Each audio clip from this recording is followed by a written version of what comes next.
meeting. Ms. Coakley, would you call the roll, please? Mrs. Hines? Here. Mr. Green? Here. Mr. Derman? Here. Mr. Loop? Here. Mr. Harrell? Here.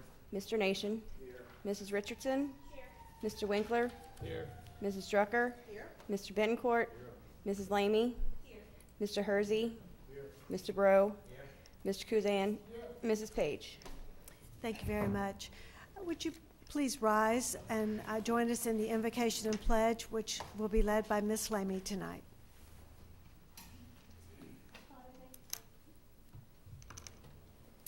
Father, thank you so much for your presence, Lord, and for bringing us all here tonight safely. We ask that you just watch over us, Lord, and that you give us wisdom and discernment in our decision-making tonight. Help us to see the perspectives from more than one way, and help us to make the decision that is best for our community as a whole and for our students and teachers specifically. We thank you for all that you do and for this awesome school system. In Jesus' name we pray. Amen. I pledge allegiance to the flag of the United States of America and to the republic for which it stands, one nation, under God, indivisible, with liberty and justice for all. Thank you, Ms. Lamy. We'll now move on to recognition of visitors. Mr. Kuzan? Yes, thank you, Ms. Hines. I would like to recognize one of our former teachers, Tiffany Alfred Drake. She's the daughter of Anthony Alfred, a former board member for District 14. She was promoted to principal of Wood Lake Middle School, a school of over 2,000 students with over 200 teachers. She was appointed by the Waukegan Board of Education, and that's in Waukegan, Illinois. So just a shout out, she was a student at North Shore High School, and she was a teacher at Brock Elementary School. So I thought Mr. Alfred would be here, but he's been a little bit under the weather, so just want to give that shout out to her. Thank you. Thank you, Mr. Officer.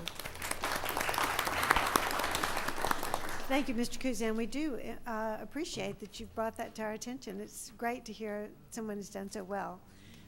Ms. Lamy? I was very pleasantly surprised to see two former students, Olivia Rink and Melanie, are sitting in the back of the room, and they're both in school to be teachers. And I taught them in 6th grade, but they were a few years apart. And so one of their assignments is to come to a board meeting, so that's why they're here. But I'd also like to recognize Natalie Rink, who's one of our amazing bus drivers, and so thank y'all for being here tonight.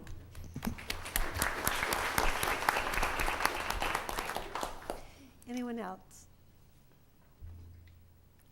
All right, we'll move on with our next item, which is special recognitions.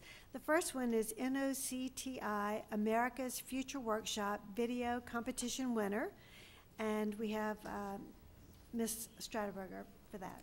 Good evening, Mr. Fols, Ms. Hines, board members, and guests. It is my pleasure tonight to showcase the recent accomplishments of two exceptional North Shore High students, Peyton Suberville and Kaylee Smith. Both students are part of the Channel 13 Broadcast Internship Program, whereby they earn certification in Adobe Premiere and further develop their video editing and production skills. They are guided through this course by instructor Mr. John Harrison of Channel 13. During the course, the students were presented with a challenge by the National Occupational Competency Testing Institute, or NOCTI, to submit a video to their 2019 contest focused on the theme, America's Future Workforce. Students were challenged to produce a video that creatively, cleverly, and concisely highlights ways in which career technical education, also known as CTE, impacts America's future workforce. It is my honor to announce that Peyton and Kaylee placed first in the nation with their video submission entitled CTE Through the Eyes of North Shore High School. Let's take a look at their award-winning video. From a young age, students are asked one question that sticks with them for the majority of their school life. What do you want to be when you grow up? Career and technical education, shortened to CTE, broadens the pathways for millions of students across the United States. Through CTE, students are able to explore possible careers by receiving real-world experience through hands-on training. Here, they inch closer to answering the most important question of all. Who do you want to be when you grow up?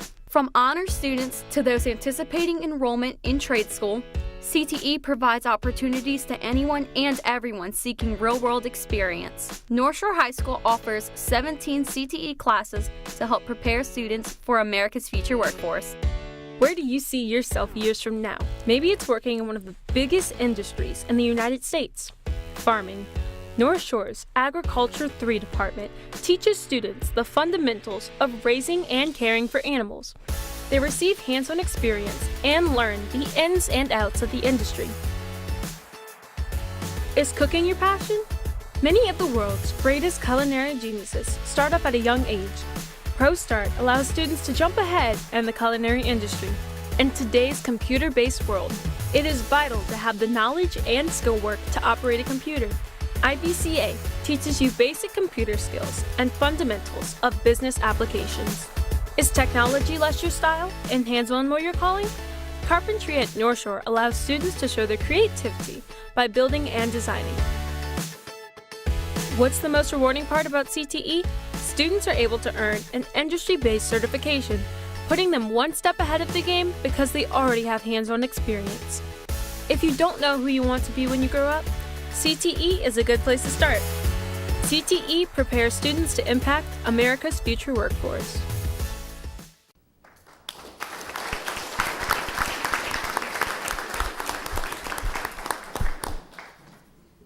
Wow, that is impressive. As a result of their first place submission, NOCTI awarded the Channel 13 Broadcast Internship Program with a $500 check and a pizza party that all the interns got to enjoy.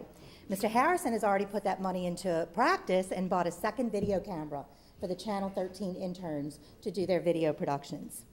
It is my pleasure to invite Mr. Harrison, Dr. Melody Menard, Director of Channel 13, and Mr. Fols to help me honor these two accomplished North Shore High broadcast students. Would they join me, please?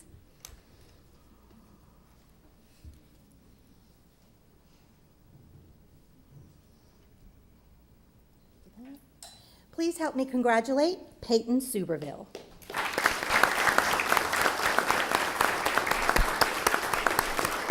And Kaylee Smith.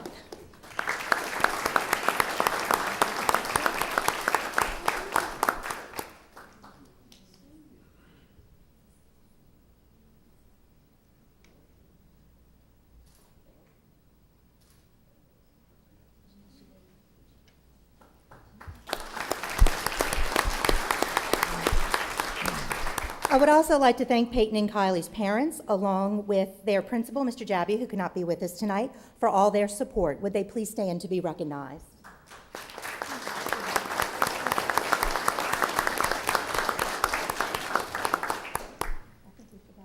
Okay. Thank you for this opportunity to showcase these accomplished CTE students. Thank you. Do you have any questions? We're here to answer them if you have any. That was an amazing video. I just loved it. It was wonderful. Yes. Let's see if we have questions from board members. Mr. Nation? Yes, this is me over here. No questions, but just Ms. Strataberger, I mean, once again, you said first in the nation, right? Yes, sir. So once again, we see where St. Tammany Parish is not only competing nationally, but succeeding nationally. So, and thank you to these wonderful students who put this together. And as a parent of a freshman at Mandeville High School, I know Michael is particularly excited about the EMT. He's really, that's one thing he's latched on to. It's something he's hoping to do in a few years. So I'm so grateful we have that opportunity here in St. Tammany Parish for my child at least. Thank you. Thank you. Thank you very much, Ms. Thank you. Strataberger, and congratulations to Peyton and Kaylee. That's a wonderful, wonderful thing you've done, created, and we appreciate it. All right, we'll move on to our next item, which is special presentation. Mr. Kose. President Heinz, board members, it is my honor and privilege to announce Mr. Dennis Kuzan was hired by the St. Tammany Parish School Board August 24th, 1967. I was 4. Whereas he served with distinction as a teacher, coach, and administrator for over 36 years, and since he has now also served for 4 years as a board member, please help me and congratulating Mr. Dennis Kuzan for 40 years of service with the St. Tammany Parish School Board.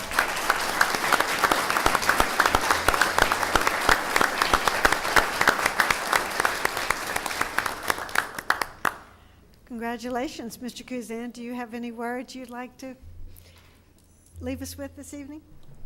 The only thing I'd like to say is it's been great to be able to be a part, to go through the whole system, you know, as a coach, teacher, and administrator, and to also be an athletic director at a university. I've really reached all the bases that I could touch, and on the school board presents a different level.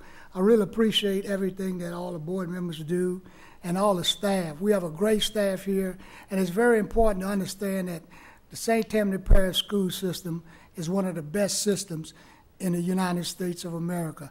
I can actually attest for that. Thank you very much.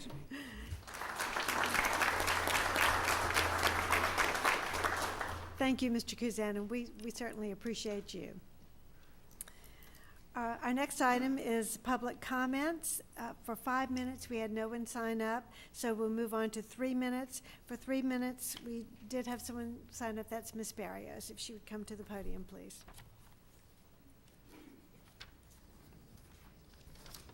Lee Barrios, retired teacher.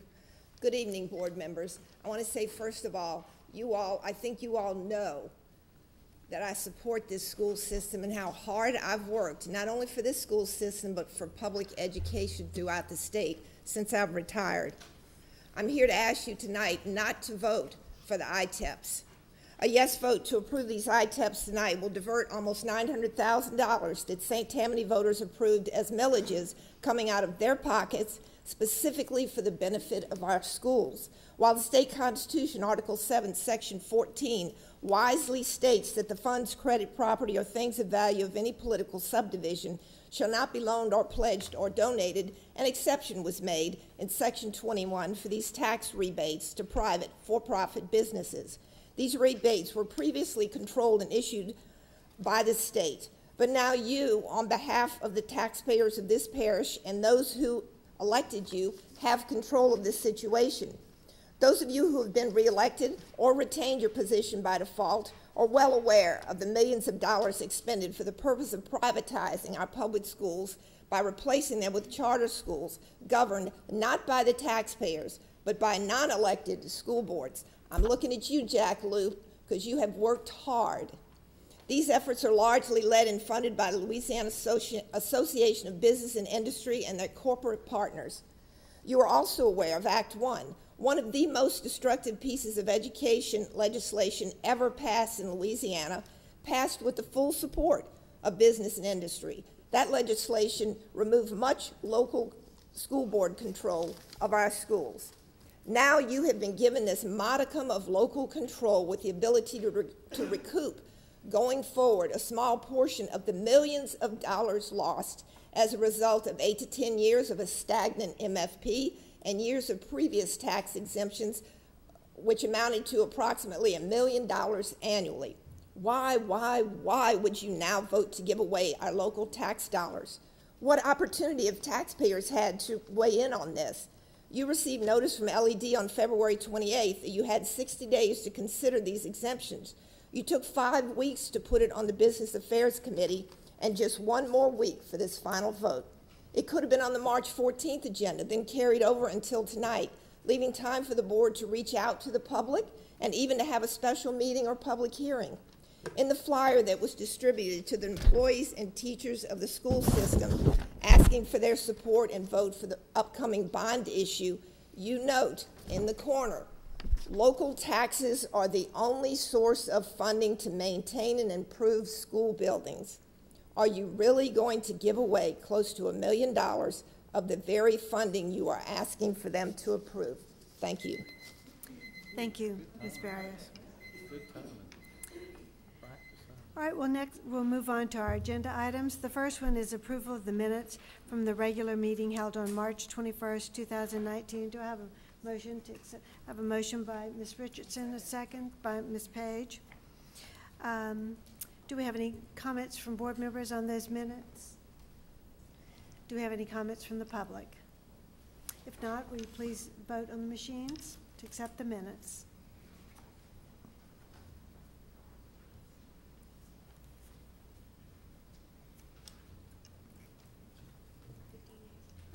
All right, we have 15 yeas on the minutes, so they are accepted.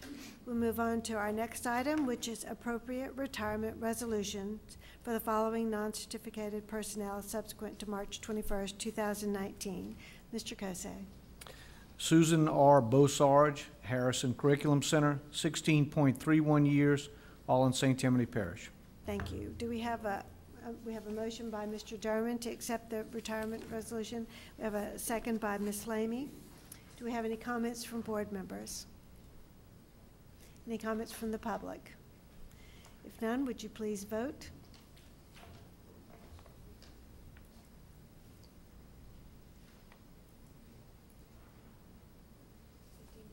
We have 15 yeas. We hope Ms. Bosarge enjoys her retirement. She's the only one this evening. Next, we have certification of board members, Matthew E. Green, Elizabeth B. Heinz, Michael J. Derman, Stephen J. Loop, Brandon Harrell, Michael C. Nation, Shelta J. Richardson, Michael E. Winkler, Sharon L. Drucker, Ronald Betancourt, Tammy Laming, Richard Hersey, James Bro, Dennis S. Kuzan, and Lisa M. Page in completion of 1 hour of training for 2019, presented on April 4th, 2019, as mandated by Louisiana Revised Statute 17:53. Mr. Foles. Thank you, Ms. Hines. Do indeed certify that the board members named on that day did receive the 1 hour training. Thank you so much. Appreciate that. Next on our agenda, we have a resolution that we'd like to offer in support of adoption of the Minimum Foundation Program. This resolution went before Bessie and was unanimously adopted for the 2019-2020 session. And you know, the legislative session is now in session, and they will have an opportunity to vote on this. So I'd like to read the resolution that we would like to offer this evening. Whereas the Minimum Foundation Program establishes the state funding component of K-12 public education system in Louisiana, and the legislature is required to fully fund the formula. Whereas there has been no increase in the base per pupil for the school years of 2009-10, 2010-11, 2011-12, 2012-13, and 2013-14. Whereas in the 2014 regular session, the MFP base per pupil increased from $3,855 to $3,961 for the 2014-15 school year. Whereas had the MFP base per pupil been increased each year by the anticipated 2.75%, the 2019-20 MFP would be $5,056.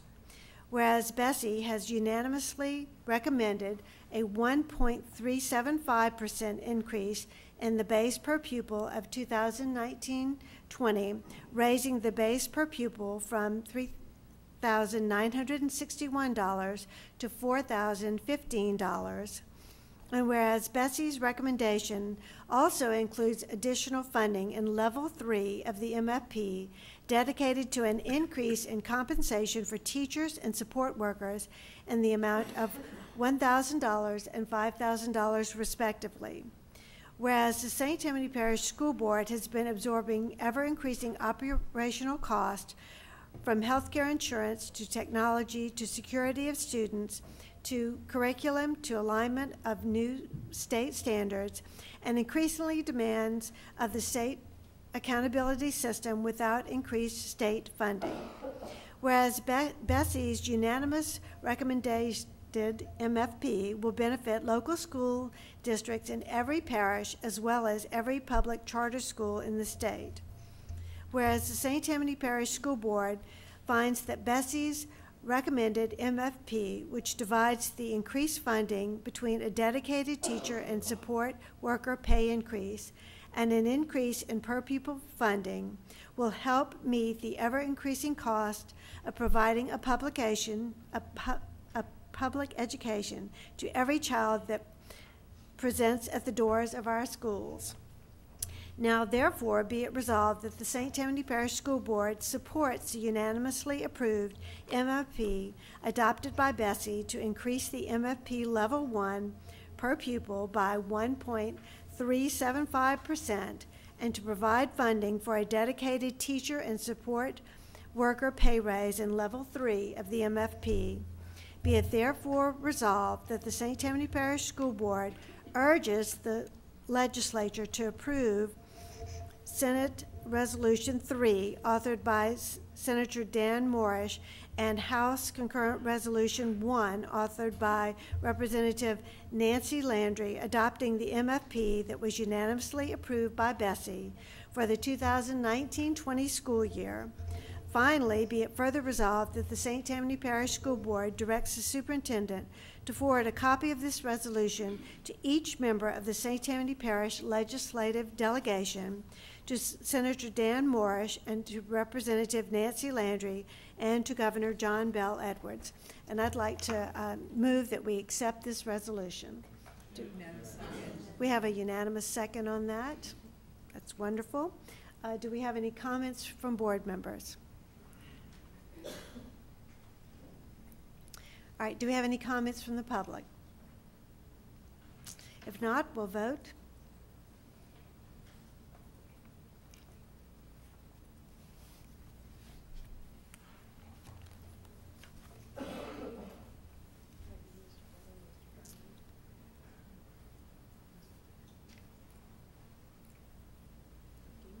All right, we have 15 yeas, and that resolution was a mouthful, but I sure do hope that our legislature goes along, listens to it, as I'm sure that other parishes in the state will be adopting the same resolution, and we look forward to some of the benefits we'll get from that.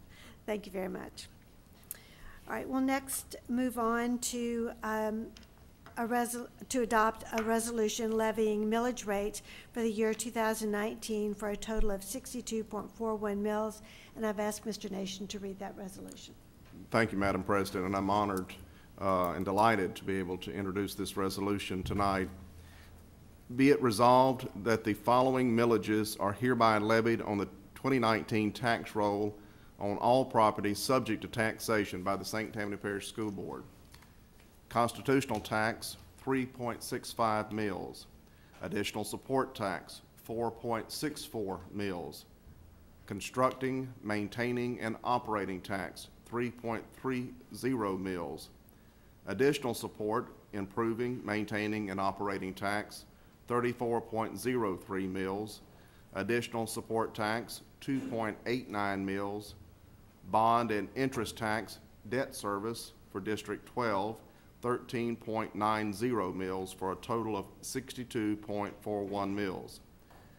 Be it further resolved that the proper administrative officials of the parish of St. Tammany, state of Louisiana, be and there are hereby empowered, authorized, and directed to spread said taxes as here and above set forth upon the assessment roll of said parish for the year 2019, and to make the collection of the taxes imposed for and on behalf of the taxing authority according to law, and that the taxes herein levied shall become a permanent lien and privilege on all property subject to taxation as herein set forth, and collection thereof shall be enforceable in the manner provided by law. And I so move. We have a motion by Mr. Nation. We have a second by Mr. Betancourt.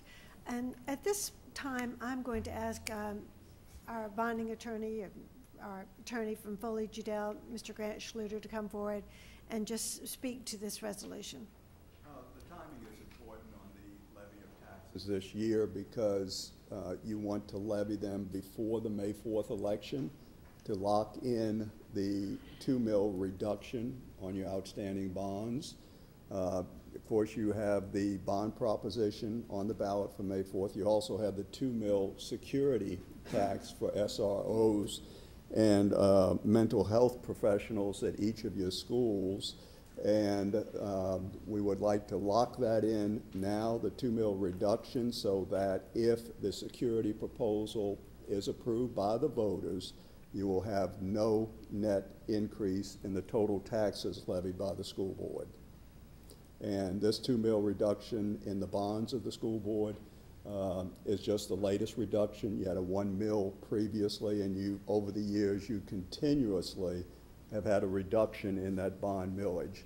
As I indicated in committee last week when I started, you're coming out here, your general obligation bond millage was well over 26 mils.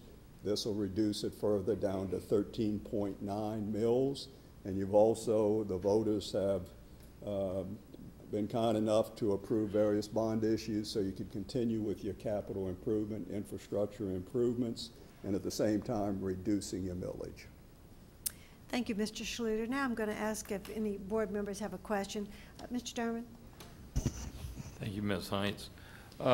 Grant, just off the top of your head, or maybe Terry, each mill that we collect in St. Tammany represents how much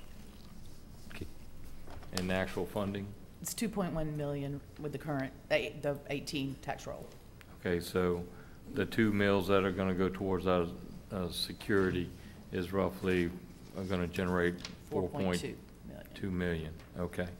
And just for clarification purposes, you know, the state in the MFP, which we just did the resolution on, doesn't offer any funding towards our construction projects and our maintenance. So this is where the local funding comes from to secure our facilities. So as far as construction and repairs. So it's important that everyone understands where the state funding goes, or doesn't go, I should say. Thank you. Thank you, Mr. Derman. Mr. Betancourt?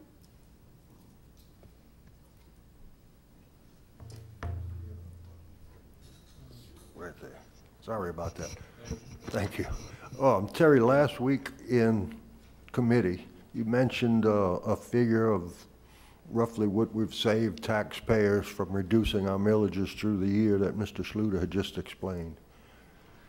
We've rolled back on all the mills since 1992, 24.69 mills, counting the current 2 mil rollback, and that's a savings of about 47 million annually to the taxpayers. 47 million savings for our taxpayers. Thank you. Yes. You all might also recall, and we've discussed this, over the years you had an aggressive program of refinancing your debt, not extending it, reducing the interest rate. All the savings went to the taxpayers, so that helped you accelerate the reduction in these millage rates.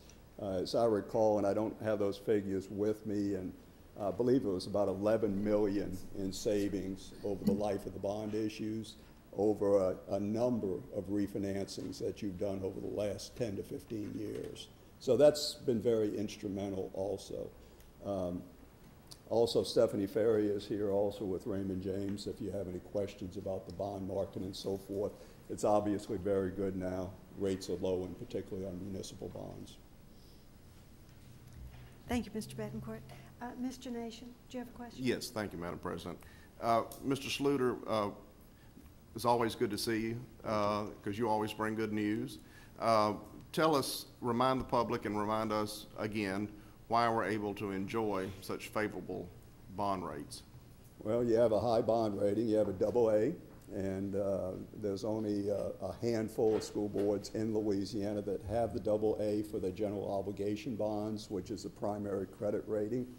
And a number of factors, the economy and so forth, but one of the key factors has been what you have control over, and that is you've maintained a very strong fund balance that is viewed very favorably by the rating agencies, and you've been consistent over the years, even when times were somewhat tough around 2005, but you've had the discipline and so forth, and the rating agency has recognized that.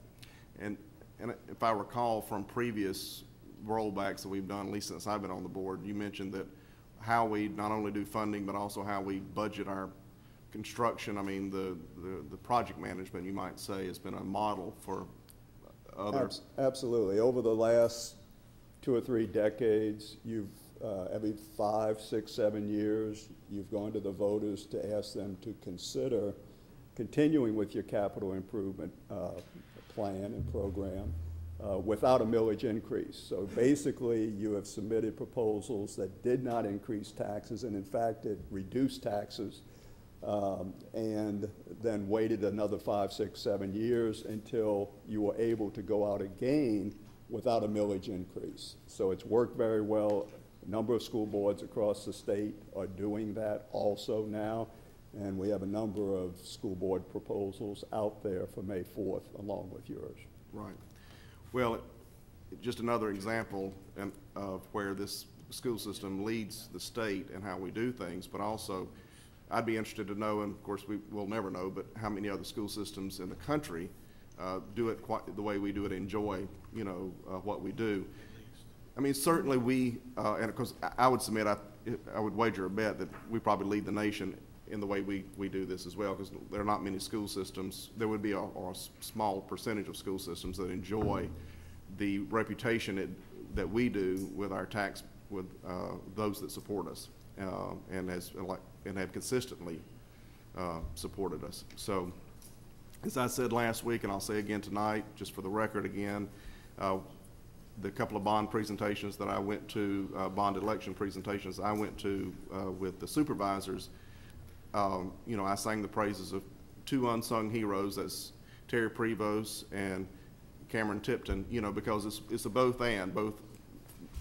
managing the money that we have, but also managing the projects when they come in, because we could enjoy, I mean, what we may take for granted but shouldn't, is that we can enjoy great funding, but if we don't manage it properly and we don't budget it properly, spend it properly, you know, it's to no avail. So it takes, you know, everybody on Mr. Foltz' staff and the great team he surrounded himself with and the school system has to enjoy the support of all the groups that are coming to our, you know, to our endorsing us for this bond election, you know. And so anyway, thank you. You are absolutely right, and that's one of the factors that has been considered by Standard & Poor's, the national rating agency. They have a lot of confidence in the administration and the finance department. Terry is interface along with the superintendent, ourselves, the municipal advisor. We consult with them regularly, and they have a high confidence level in your operation. Thank you, Mr. Sluter. Thank you. Thank you, Mr. Nation. Any other questions from board members? Do we have any comments from the public?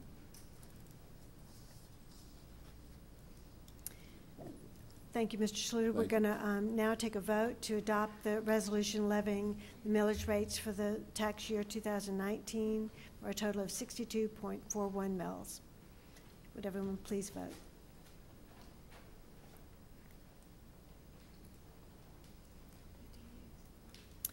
All right, we have 15 yeas on that motion, which passes. Thank you. Next, we'll call on Mr. Durman for approval of the recommendations from the committee as a whole meeting for Business Affairs Administrative, which was held on April 4th. Mr. Durman. Yes, ma'am. Thank you, Ms. Hines. We have the following recommendations, and if I may break out these individual policies as they were voted individually at the committee as a whole meeting. I think that's probably the will of the board. So I was going to ask you to do that. Thank you. Okay. All right. A, recommends the acceptance of school board policy GAE. All right. And I so move. All right. I have a motion to accept school board policy section GAE. Second. I have a second by Mr. Kuzan. All right. Discussion on that policy. Does any board member have anything they'd like to discuss this evening? Do we have any comments from the public on school board policy section GAE? Would you come to the podium, please, and state your name for us? I am Teresa Bro, and I'm a teacher. Welcome. And I just have a few minutes before you vote. In our culture, we celebrate, we reward with types of food. Ms. Bro, I'm sorry to interrupt you, but this is a grievance procedure policy. I think you're referring to one that's... I just went through the book. I don't know. And I think you're referring to one that's in policy J. Is it coming up? And yes, it would be the You next got one. it. Thank you. I just didn't want you to go through your whole spiel and be on the wrong one, so, all right. Any other comments? Mr. Green?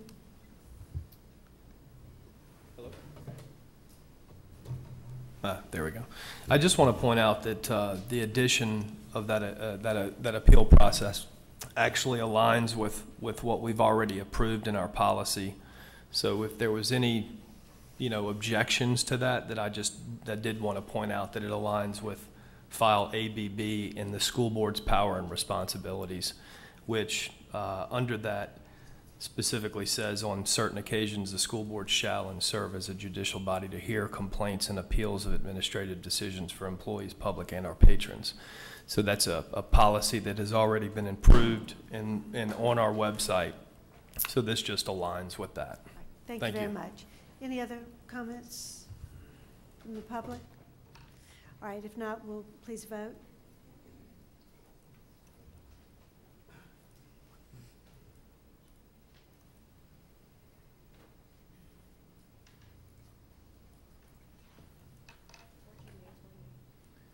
We have 14 yeas and 1 nay on that one. So that passes. Mr. Okay. Derman, next one, please. All right, the next recommends acceptance of school board policy J. All right, and do you make that motion? Sure. All right, we have a motion by Mr. Derman for policy J. Do we have a second on?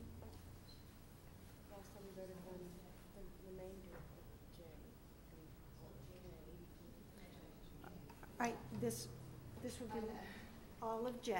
Okay. We have no, I'm looking for a second. Am I correct, Ms. Coakley? I have to change the All right, for J, we have a motion by Mr. Derman to accept all of policy J. Do I have a second? Mr. Harrell, thank you. Appreciate that. All right, do we have comments from board members?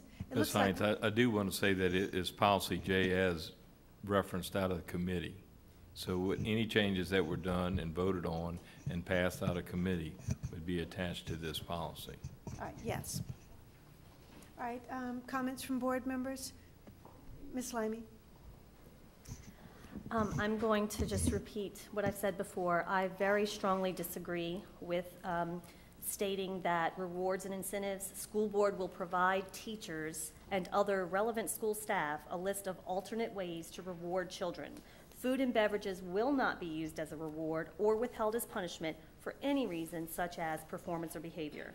I adamantly object. I understand the FDA, the government cannot tell our teachers that we cannot, with wisdom and discernment, use a pizza party to celebrate our students. And I think it's disrespectful for us as a board to tell teachers that they cannot use their own funds and their own professional judgment to offer an incentive. Like if we gave ITEP, instead of ITEP, we offered them a pizza party, they wouldn't be interested because they want tax cut.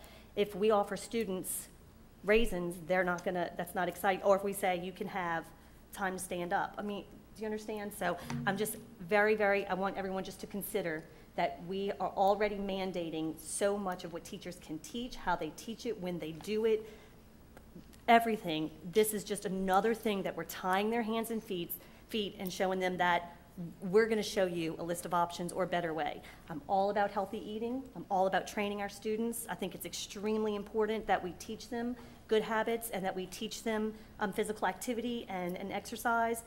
But this is ludicrous, in my opinion. Mr. Brown? Yes, I would like to move to consider an amendment to strike the second sentence of paragraph 3 of under other food and beverages provided but not sold on school campuses. The actual wording of that sentence is foods and beverages will not be used as a reward or withheld as punishment for any reason such as performance or behavior. Mr. Brown, would you help me by telling me what page? Okay, it's page 7 of the total document. 4, I'm sorry, 4. Bullet number 3, second sentence, or well, third sentence if you count the header. Last sentence. All right, we have, Mr. Pittman, help me out on here. We have an amendment to it, so that's not a substitute motion. It would require a second and a vote to amend the motion. So you would amend the words or strike out that. Vote on amendment. Have a vote on striking that out. All right. You need a second. I have a second. All right, so let's discuss that amendment. Ms. Richardson? If I were a teacher in this district, I am one of those OCD follow the rules. If I were a teacher reading that, I would be afraid to host the pizza party that was actually discussed earlier today. I understand the good intention. Trust me, for those who know me, I am a health nut. I eat healthy. I am a fitness nut. But I also believe, even in my own little school, my little child development center, we have a pizza party for the class that won the Penny Wars. To put that sentence in there not only puts the teachers in a predicament to break that policy, but we talked about last week how there was no consequence. There's no sentence in there that says there's no consequence. So these teachers, if they choose to break that rule, we're putting them in a position, to break the rule, and then if somebody, a supervisor, wanting to discipline them for breaking a policy, we're putting them in harm's way. And I don't think we should be wasting our time on matters such as this.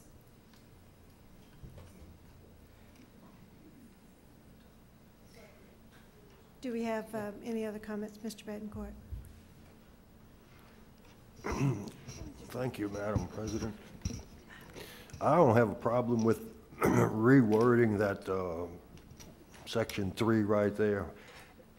But maybe one of the things we should do is highlight the word guideline. This isn't a hard and fast rule from the way I can read it. It's a guideline. That's all I wanted to point out.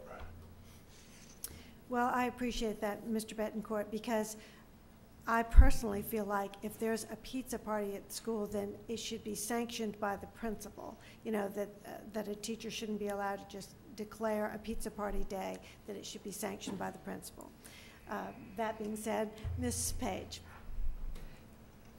Yes, I spoke to several teachers at each of my schools and one principal regarding this issue. I read it to them, discussed it with them, and a majority of the teachers felt like it was something similar that they had already received, and that as long as it said guidelines, that they really didn't have an issue with it, just as long as it said guidelines and it was just a suggestion. Now, if the word guidelines was removed, they did have some concerns, but that was the information that I received from several teachers and one principal. Thank you, Ms. Page. Mr. Winkler. Mr. Kosei, has this changed since, we really didn't change anything in that, did we? Has this rule changed since? It did. Again, it's guidelines that's put into the policy. I mean, we've already had this But not rule, the same word. right? As far as I know, yes, sir. Has anybody been punished for it? Not to my knowledge. I mean, I was a principal for 15 years, and I never really. When you say punish, Mr. Winkler, again, nothing formal that I'm aware of. Okay. So I think we're splitting hairs here. My point exactly. I've been a principal for 15 Winkler. years, and it hasn't been a problem, so can we move on, is what I'm saying. I think that we are going to vote on it. Oh. Ms. Levy. Okay, I thought he said he was finished. I'm finished. But the next person in the queue is Oh, Mr. Durham. mine didn't work. I apologize.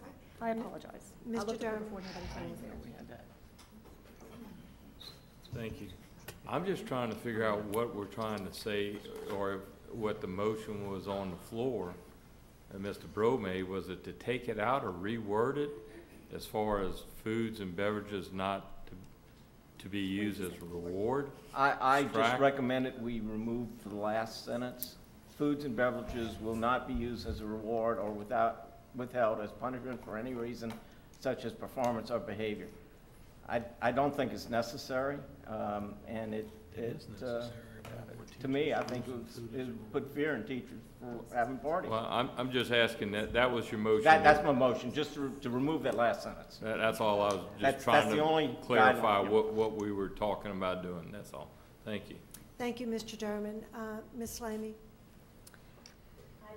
I just would like to say that I too spoke with numerous principals, but actually I had someone reach out to me before the last meeting that is an administrator and actually send me a screenshot of this with disappointment. And so I'm obviously not speaking to the same people, but as an educator, I did follow rules.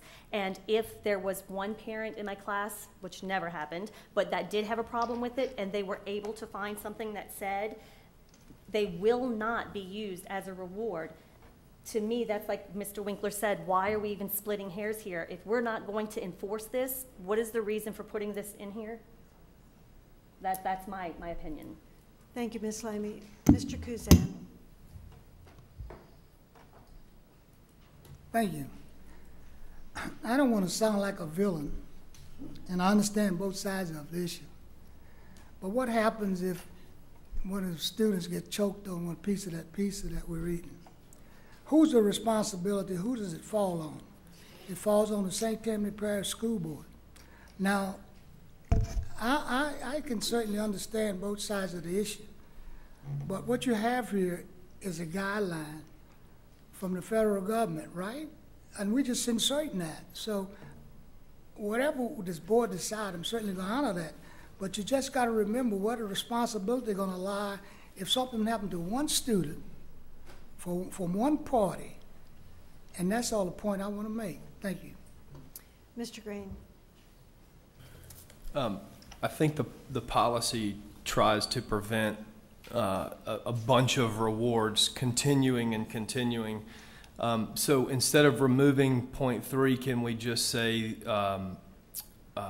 something about an approval from a principal at the school, at the supervisor of the school, and then if that party is then approved, then they can have the party, and might that be sufficient?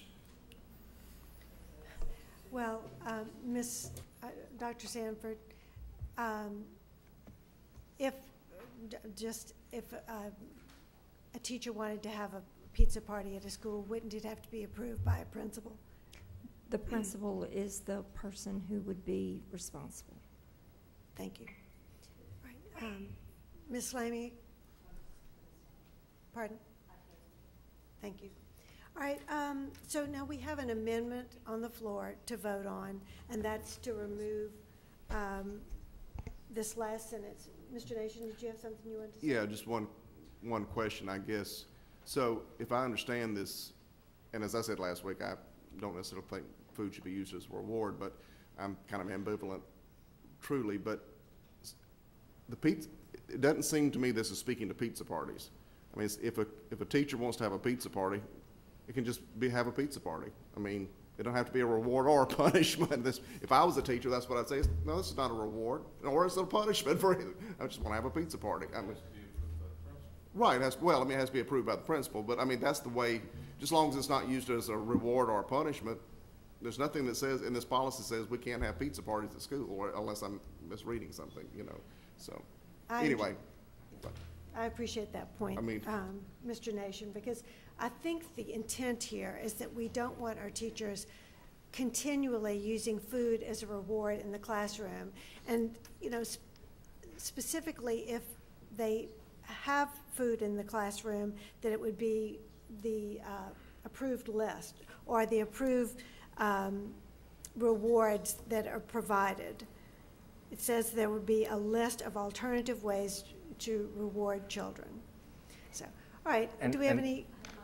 I'm sorry. Ms. Slamey? My last thing, and then I'll hold my peace.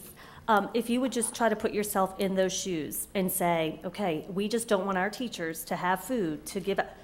I do not agree with extrinsic rewards at all. I used a total philosophy that children are taught to do the right thing because it's intrinsically right, and that's how that they're supposed. So this is not even about me wanting to give kids candy or something.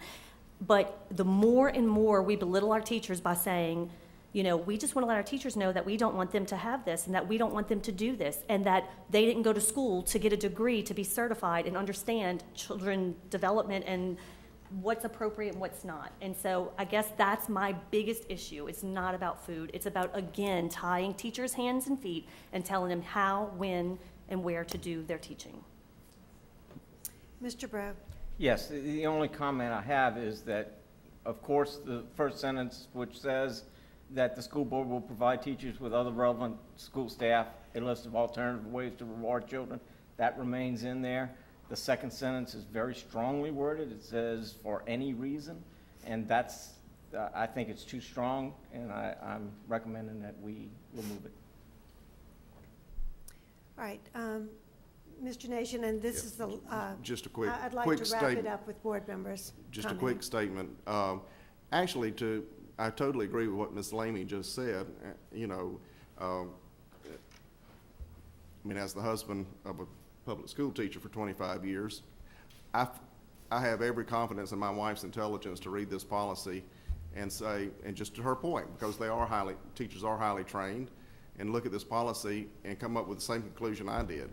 You know, I mean, I'm not the smartest guy in the room by any means, and if I can read this policy and say, there's nothing in here that says I can't have a pizza party, just as long as I don't make it a reward or a punishment and get my principal's approval, then it's okay. So I think, so I would encourage Ms. Lamy to give the teachers the credit that she, as a teacher, that she feels like they have. And they do have the intelligence to read these policies and say, you know, they're not just blind rule followers, so. Thank you, Mr. Nation. Now, comments from the public. Ms. Bro. Well, I'm just going to talk to you as a teacher. I read it as it will not. So, as a teacher, I'm a rule follower. So, today, my senior's last day, we had a party.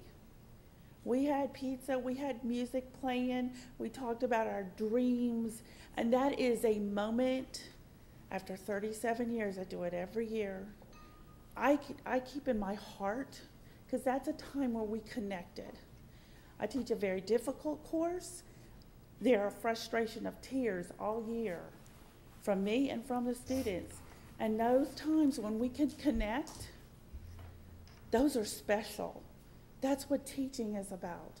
They're never going to go out and solve quantum mechanics that I teach. Probably not. But that love that we have from each other, and I can tell you guys, it is so special. I don't want you to tell me, well, I can't put a Hershey Kiss on their desk. I do that when they're taking that final this coming week. I will put a single Hershey Kiss in the middle of that 2-hour exam when they're dying. And they'll look at me and just go, all right, we got this. So I'm just asking you to think about it from where we sit, because most teachers are going to be rule followers. I know some aren't. And I'm going to say that this to me would say, no, you cannot. Thank you. It is a new policy. Do we have anyone else from the public that would like to speak to this?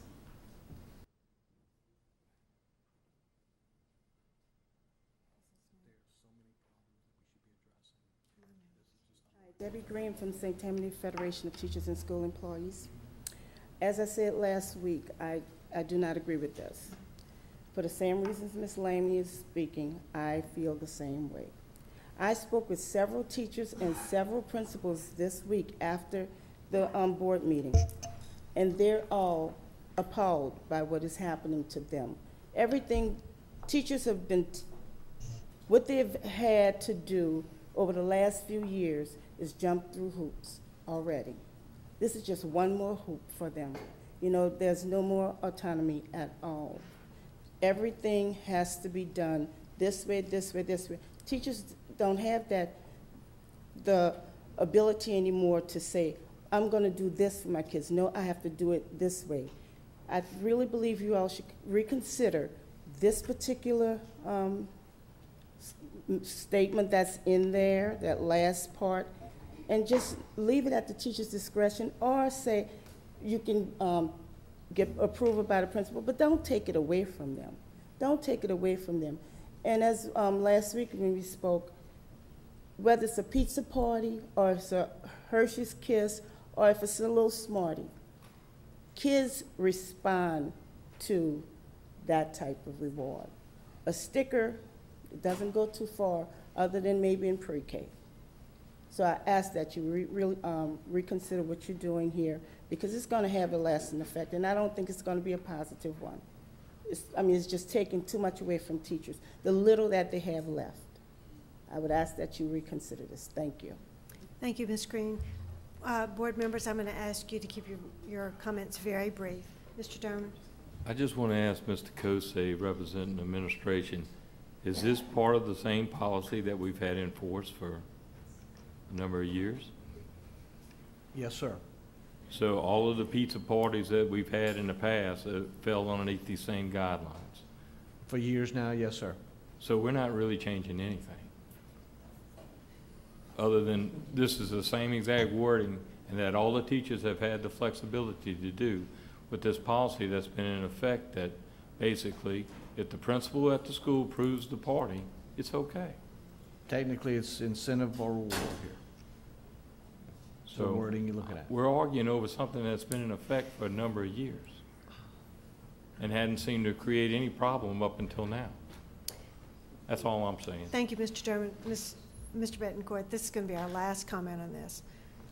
I was just going to say, can we move on and vote? Because all this talk about pizza is getting me hungry. Thank you, Mr. Betancourt. All right, the motion on the floor is to remove the last sentence from bullet 3 under other foods and beverages provided but not sold on school campuses. All right, so a yay would be to remove that, a nay would be to leave it in.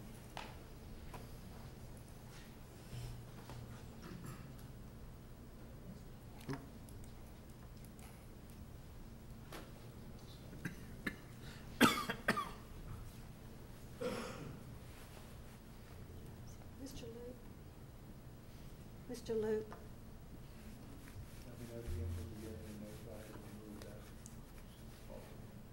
I'm sorry, I can't hear you, and I don't know what have you voted?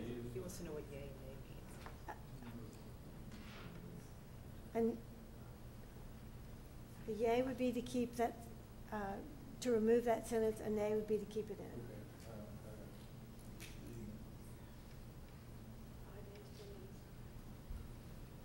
All right, we have 5 yeas, 10 nays. So we'll go back to the original motion. Who made the original motion? Original motion to accept policies J by Mr. Derman and a second by Mr. Harrell.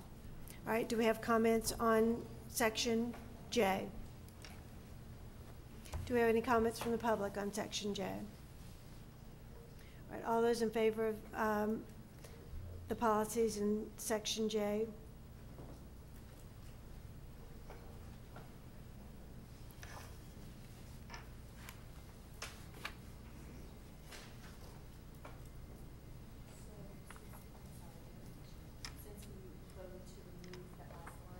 No, we did not. It did not pass. Yes.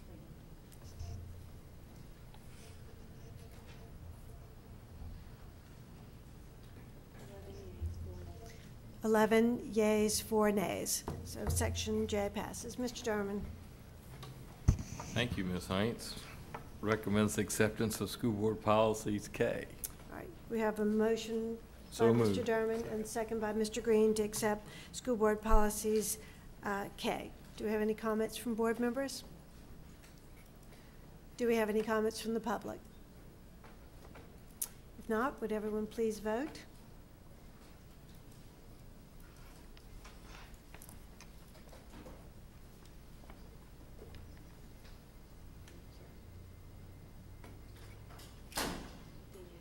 All right, we have 15 yeas on that one. Next, Mr. Derman. Thank you, Ms. Heinz. Item B recommends acceptance of the changes to the district handbook for students and parents for the 2019-2020 school year. I so move. All right, we have a motion by Mr. Derman and a second by Mr. Loop to accept the changes to the district handbook for students and parents for 2019-20.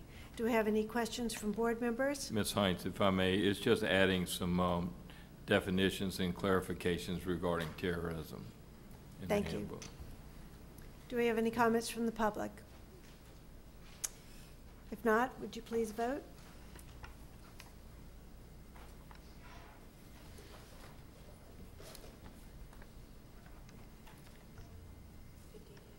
All right, we have 15 yeas on that handbook. Thank you. Next, Mr. Derman. Thank you. Item C recommends acceptance of the low base bid alternate number 1 and alternate number 2 submitted by Steel Art Development LLC in the amount of $335,000 for the site improvements 2 at and wheelchair lift for Industrial Arts Building at Mandeville High School, STPSB project number P0216. I have a motion by Mr. Green, a second by Mr. Nation. Do we have any comments from board members on this project? Do we have any comments from the public? If not, we'll vote.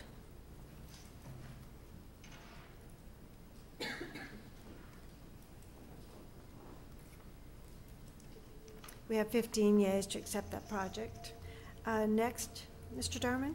Recommends acceptance of the resolution for Diversified Foods and Seasonings LLC to participate in the industrial tax exemption program for a $15,550,020 new equipment and construction project in Madisonville area. Do we have a motion to accept? We have a motion from Mr. Nation. Second. Yes. Yes. All right. Do we have a second on that motion? All right. I have a second from Mr. Betancourt. All right. Comments from the board members. We're going to queue up for that, please. Mr. Betancourt. Thank you. I've got my own personal ITEP, and I haven't had it for only 5 years or 10 years. I've had it for about 50 years. It's called the homestead exemption. Same word in both programs, exemption. And I was just struggling with this a little bit.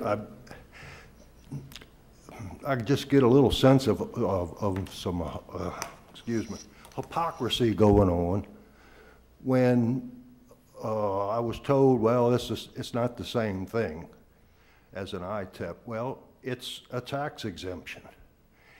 And I would think that most of the people, however many they are, that are against these ITEPs probably have their own homestead exemption.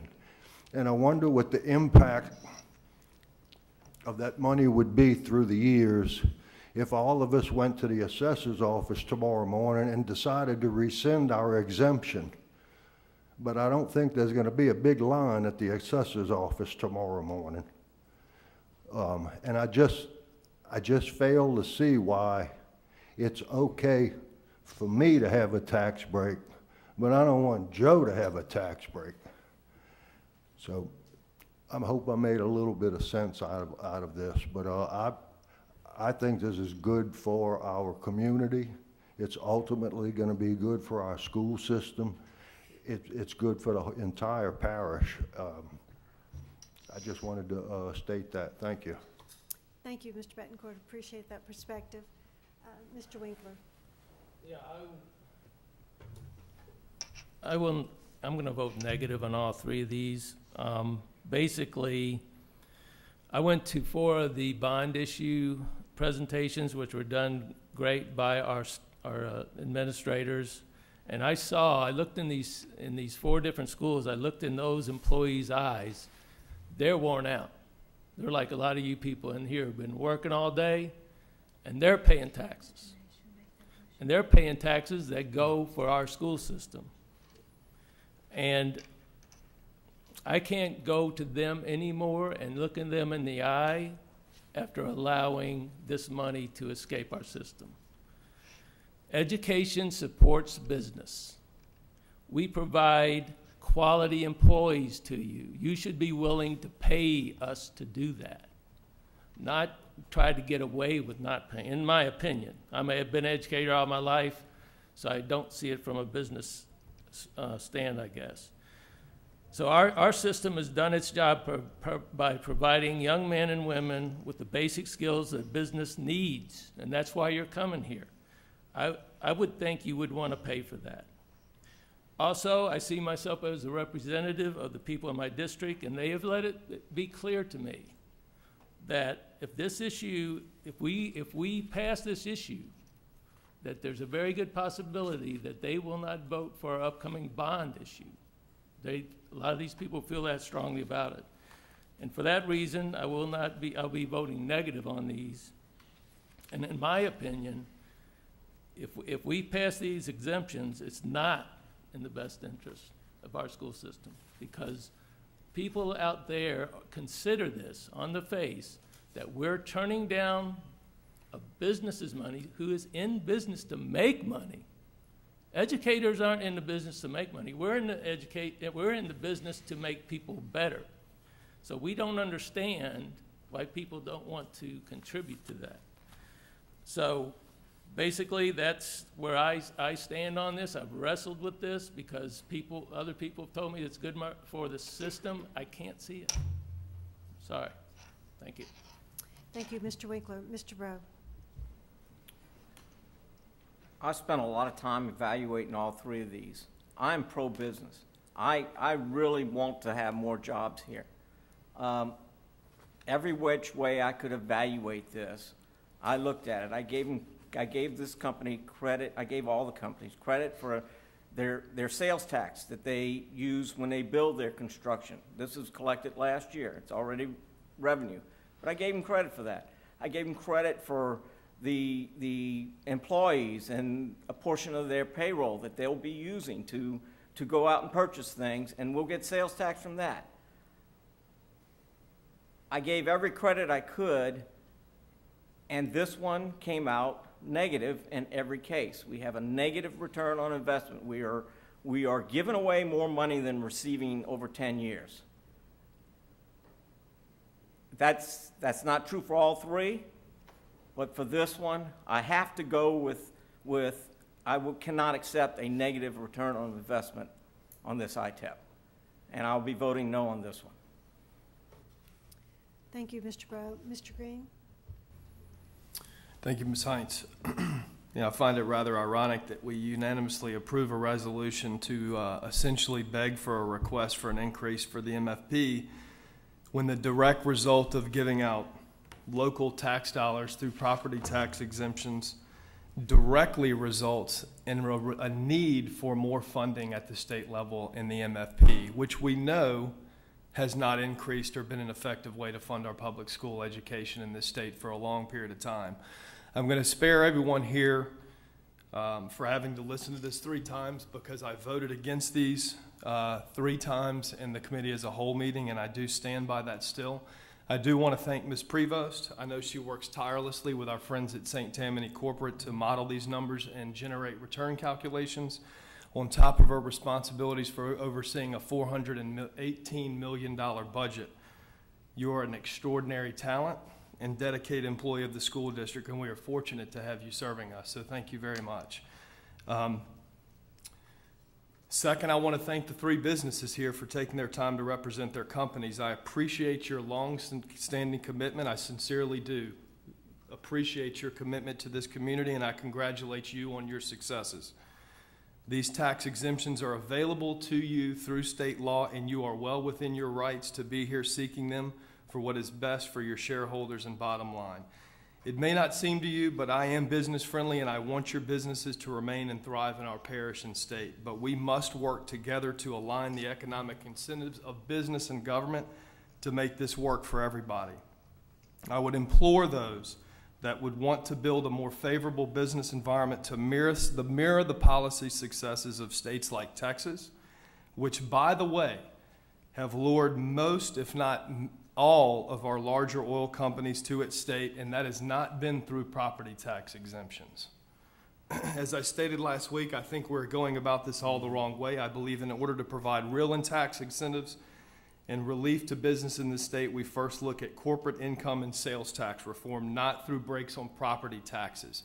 Property taxes are critical, and I point out critical to our operation of schools, roads, infrastructure, sheriffs, and fire departments.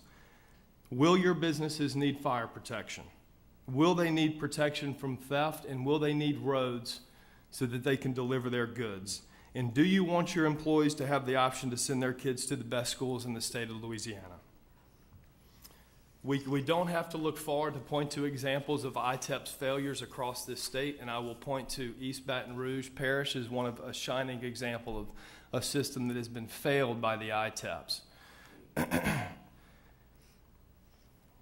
I just honestly, I echo Mr. Winkler's points. I don't think that we can look our administrators and our teachers in the face through 55 bond presentations and ask them to support a bond renewal and SRO and MHPs at all of our schools.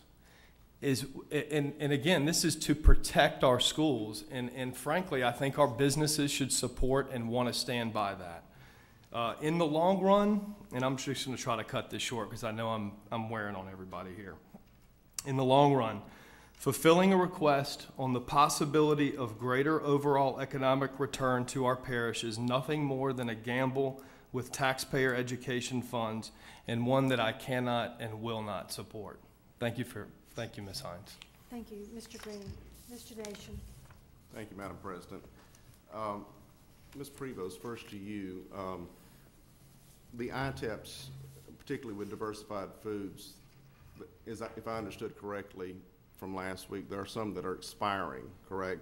That the state provided them and that they're currently expiring. Could you give us factor that in?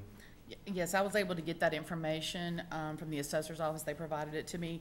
To correct on diversified foods, the analysis I gave you said 8. 2 of those actually expired, so they have 6.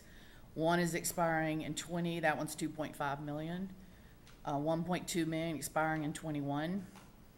8.9 million in 22.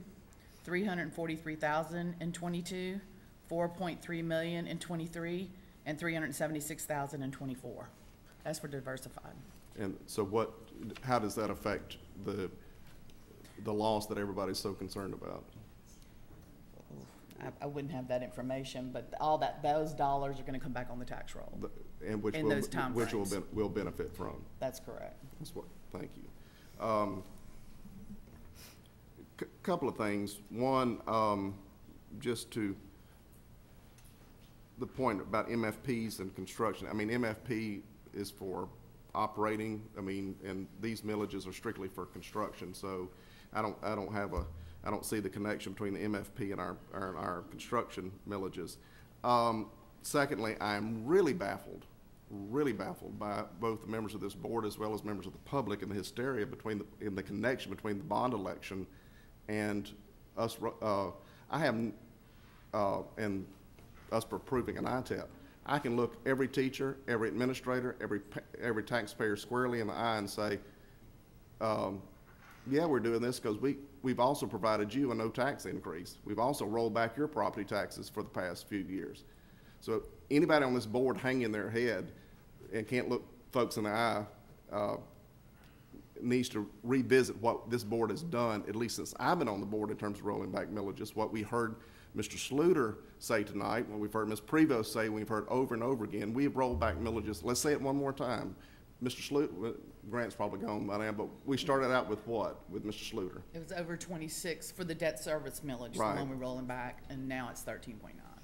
So that's 12. Again, I'm confused as to why we can't look people in the eye when we have given taxpayers, when we have returned to taxpayers their money consistently over the years. We have nothing to be ashamed about. I mean, so we're only granting to businesses, and I could not, I mean, Mr. Betancourt hit it out of the park last week with the homestead. I mean, he tagged on what Mr. Derman said about the homestead exemption, and I could not agree more. Any member of this board or any member of the public that has such angst about us providing a business, which is a taxpayer,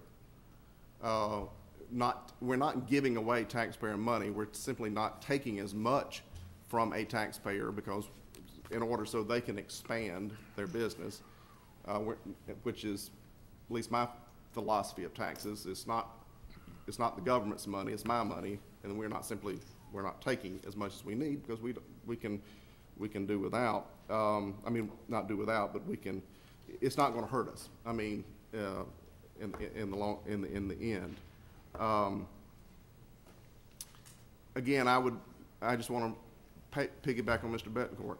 Anybody that has angst about it, I would suspect to see them down at the tax assessor's office tomorrow, rescinding their homestead exemption. And I'd love to know, frankly, I think Mr. Betancourt's right. I'd love to know what the impact, and I'm sure we've got those figures of homestead exemptions are, how much money we don't collect. Or I would encourage members of the public or members of this board and then go to the sheriff's department, who is our tax collector, and write a check for all the past money that we're owed. So it is hypocrisy. I mean, it's hysteria over, and we enjoy something, and this is for a business that's a large corporation that is expanding. We got Mr. Foltz, shared with us today that we got, the North Shore Business Council released a press release that, their support of our propositions. Mr. Foltz spoke at the Republican Men's Club yesterday at my invitation. Republican men, at least not formally, but those that spoke are behind him. He spoke at Republican Women last week.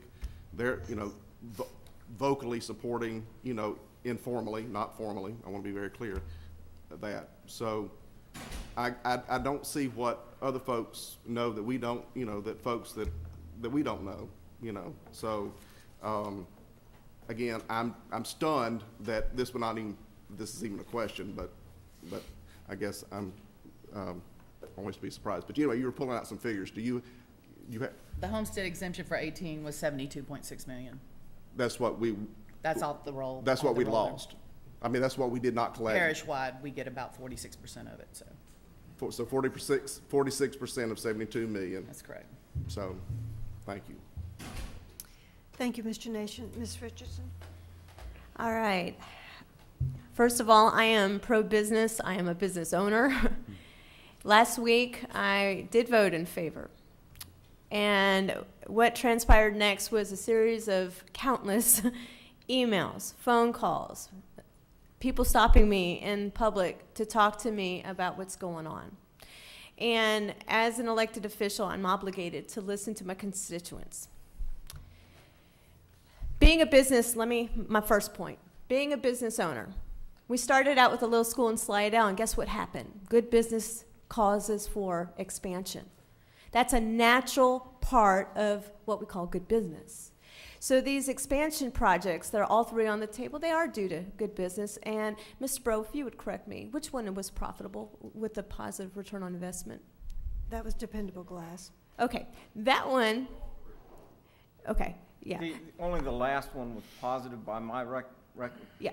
But the second one was very close. Yes. So my main point is these businesses would naturally have to invest in their own business due to expansion because they've got good business, and I applaud that. And I am a small business cheerleader as well. So that's business 101. The most important part, I'm going to go ahead and answer Mr. Nation's question, if you will, regarding how in the world does this relate to a bond? You know how it relates to a bond? First of all, our taxpayers. Do you know that they voted for these millages, and now we're going to take those tax dollars away? And then we're going to ask them, which, by the way, I'm totally behind these bond issues. We're going to ask the public to vote for our bond issues, for unfunded issues that are not optional, in my opinion. So I have a serious problem with us saying, hey, if the bond issue doesn't pass, we're not going to have SROs. I'm sorry, but that's a safety issue. We're not going to have MHPs. I'm sorry, but that's the well-being of our students, and that is that's what I call a red rule. We don't compromise on that. So how can I, in good favor, ask and ask and ask, or in good conscience, ask and ask and ask for more taxes, and then only to give it away?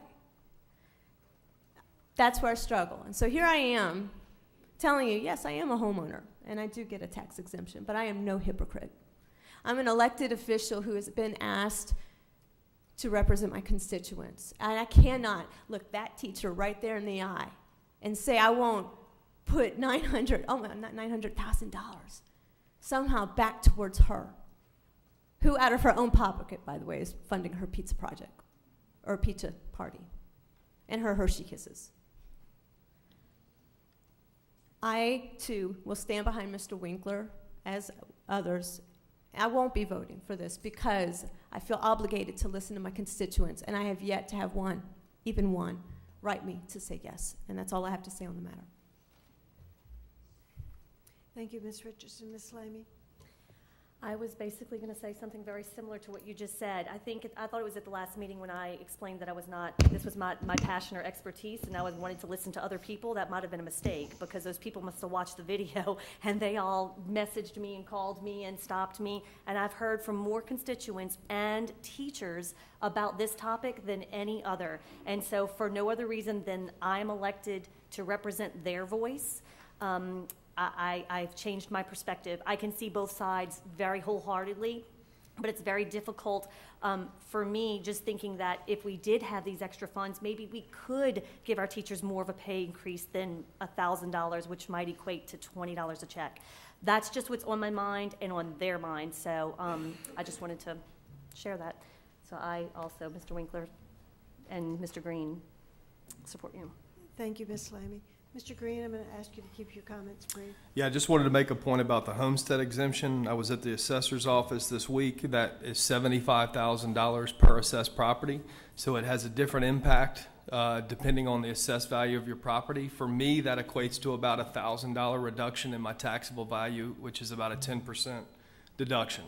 If any of these companies want a 10% tax deduction or a 75 reduction in their assessed value, which is what their homestead exemption, I'm happy to talk about that because that does seem fair.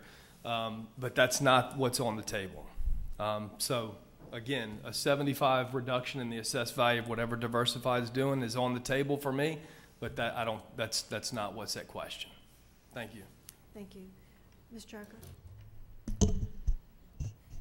I mean, I'm listening to what everyone is saying, but I think you need to take a look at what St.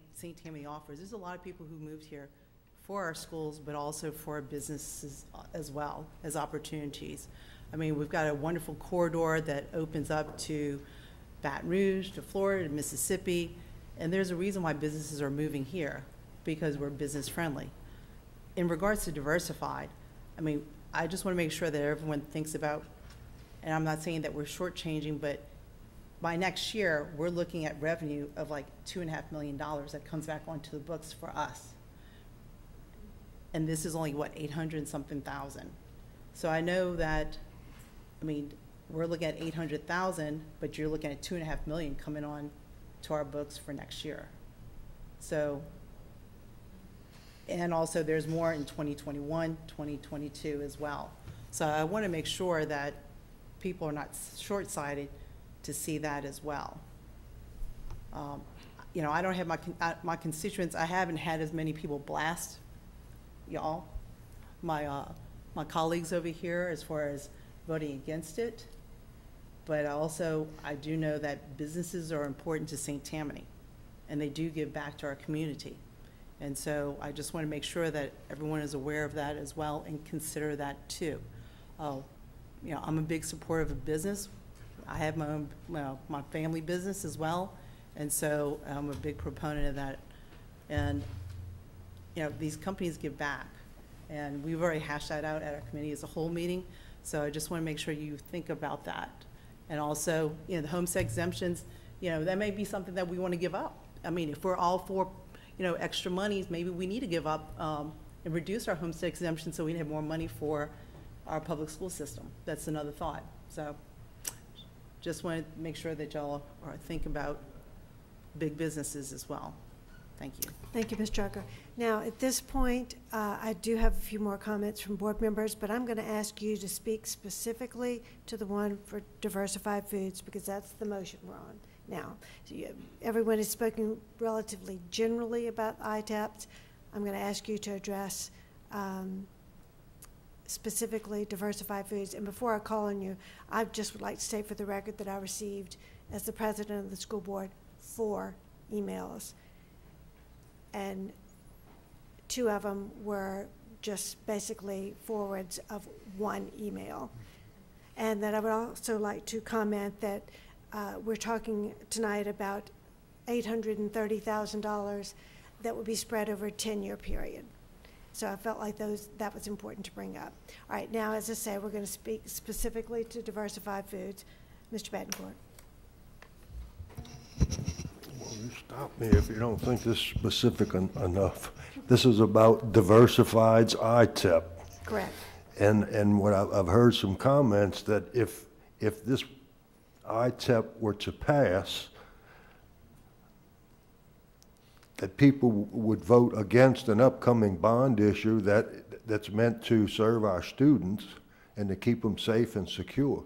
Now, we just voted on a policy that stops us from using food as a punishment, supposedly, but here we're going to use a no vote against our students to punish us? That's selfish. Thank you, Mr. Betancourt. All right, do we have comments from the public? Please come forward. And if you'd state your name. Barrios. Thank you, Ms. Barrios. Retired teacher. Before I move on, I just want to address that homestead issue. If any of you all want to give up your homestead exemption, that's your money. You're being asked here tonight to give away all the taxpayers in St. Tammany Parish's money. That's a huge difference. And I wanted to show you, in case you also didn't know, I got this from Louisiana, from the assessor's office actually, but it's the Louisiana Tax Commission annual report for 2018. 2018, this year, the number of industrial tax exemptions by parish for St. Tammany, 64, for a total exempt tax amount of $114 million. Homestead exemptions, $74 million. Business exemptions, double that. Mr. Nation, last week you spoke of the value of goodwill as though it, for no other reason, if for no other reason, goodwill would suffice in approving these ITEPs. Goodwill is an accounting term defined as an intangible asset created when a company purchases another company for a price higher than the fair market value of the company's tangible assets. Goodwill carries no contractual or legal rights. And if you look at this agreement, you all really stand only to lose your money. Okay, there's no recourse for that. If it doesn't work, it doesn't work. There's nothing in these ITEP agreements, including goodwill, that inures to the benefit of the St. Tammany school system, at least for the next 10 years. And it's not by any stretch of the imagination a viable investment. And it certainly won't benefit this generation of students. Even if all of the current ITEPs that were pointed out, and I believe it's down to 6 now, that Diversified enjoys have expired at the end of the 10 years, and their businesses and their business hasn't moved like it moved from Nebraska for a better deal or gone bankrupt. And even if their property assessment increases, not their profit margin, which hopefully will, but their assessment upon which the taxes are based, how many years will it take to recoup the $800,000 you give them now and then to actually see any increase in taxes collected moving forward? Where is that return on investment, as Mr. Breaux has pointed out? One thing for sure, none of you all will be here to be held accountable. Probably not even Mr. Jabby. I'm sorry he's not here to hear that tonight. Say it twice for the video so you can. Probably even Mr. Jabby won't be here. There you go. I can understand why you all didn't want this responsibility, as you stated last week, that the state has given you. It requires you to step out of your comfort zones, much like a parent or a teacher who has to say no to their children and their students. This is probably the most important and impactful decision as school board members that any of you have ever had to make. I implore you on behalf of the taxpayers who are paying your monthly stipend and on behalf of teachers and employees due for raises, not to enter into these agreements. Thank you. Thank you, Ms. Barrios. Do we have any comments from anyone else in the public?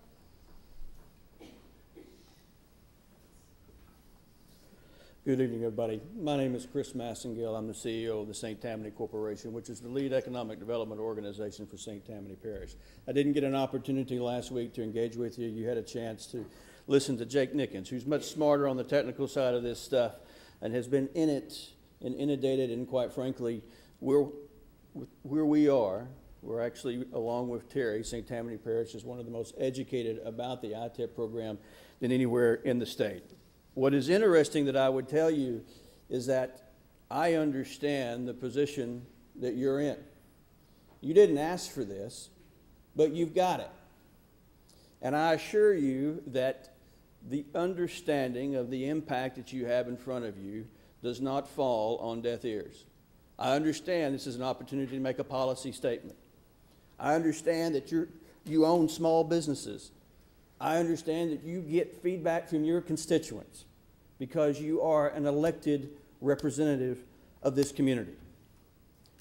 But as the gentleman that has been recruited here to be the salesperson, to be the recruiter, to be the person that communicates that St. Tammany Parish is the destination of choice for talent retention, job expansion, and relocation, you're absolutely right, ma'am, who spoke before me. This vote will have an enormous impact across the state and the country, because what you will communicate tonight will have a resounding impact on every other economic development project that will come before you in the context of this program.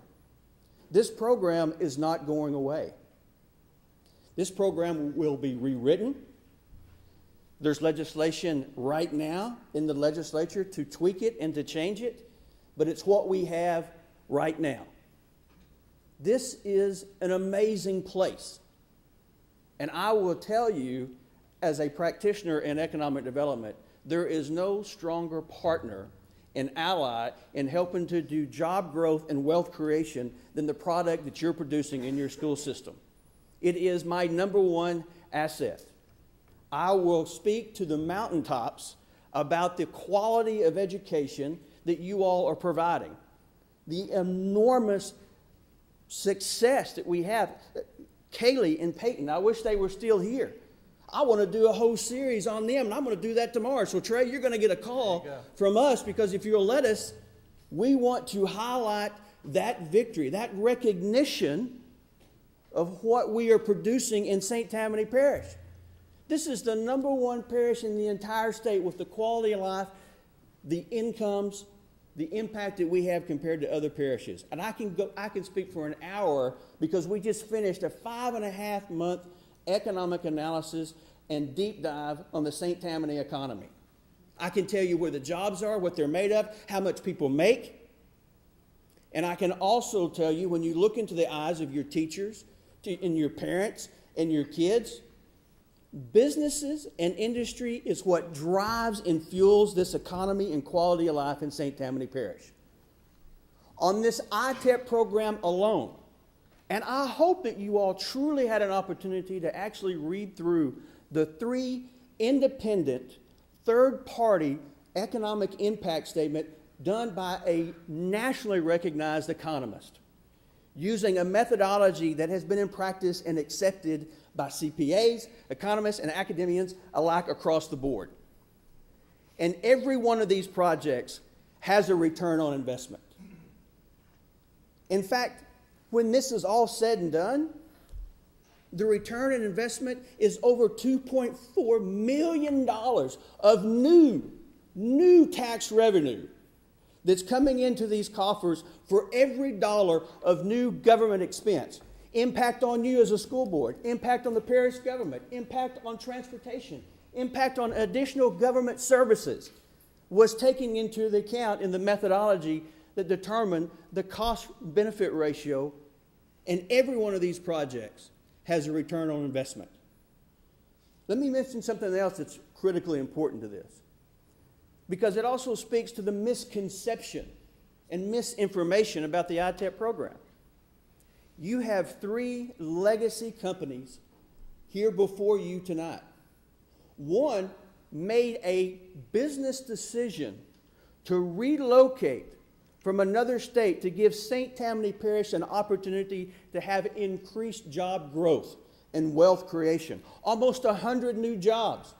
There's even more projects on the table and in the pipeline right now.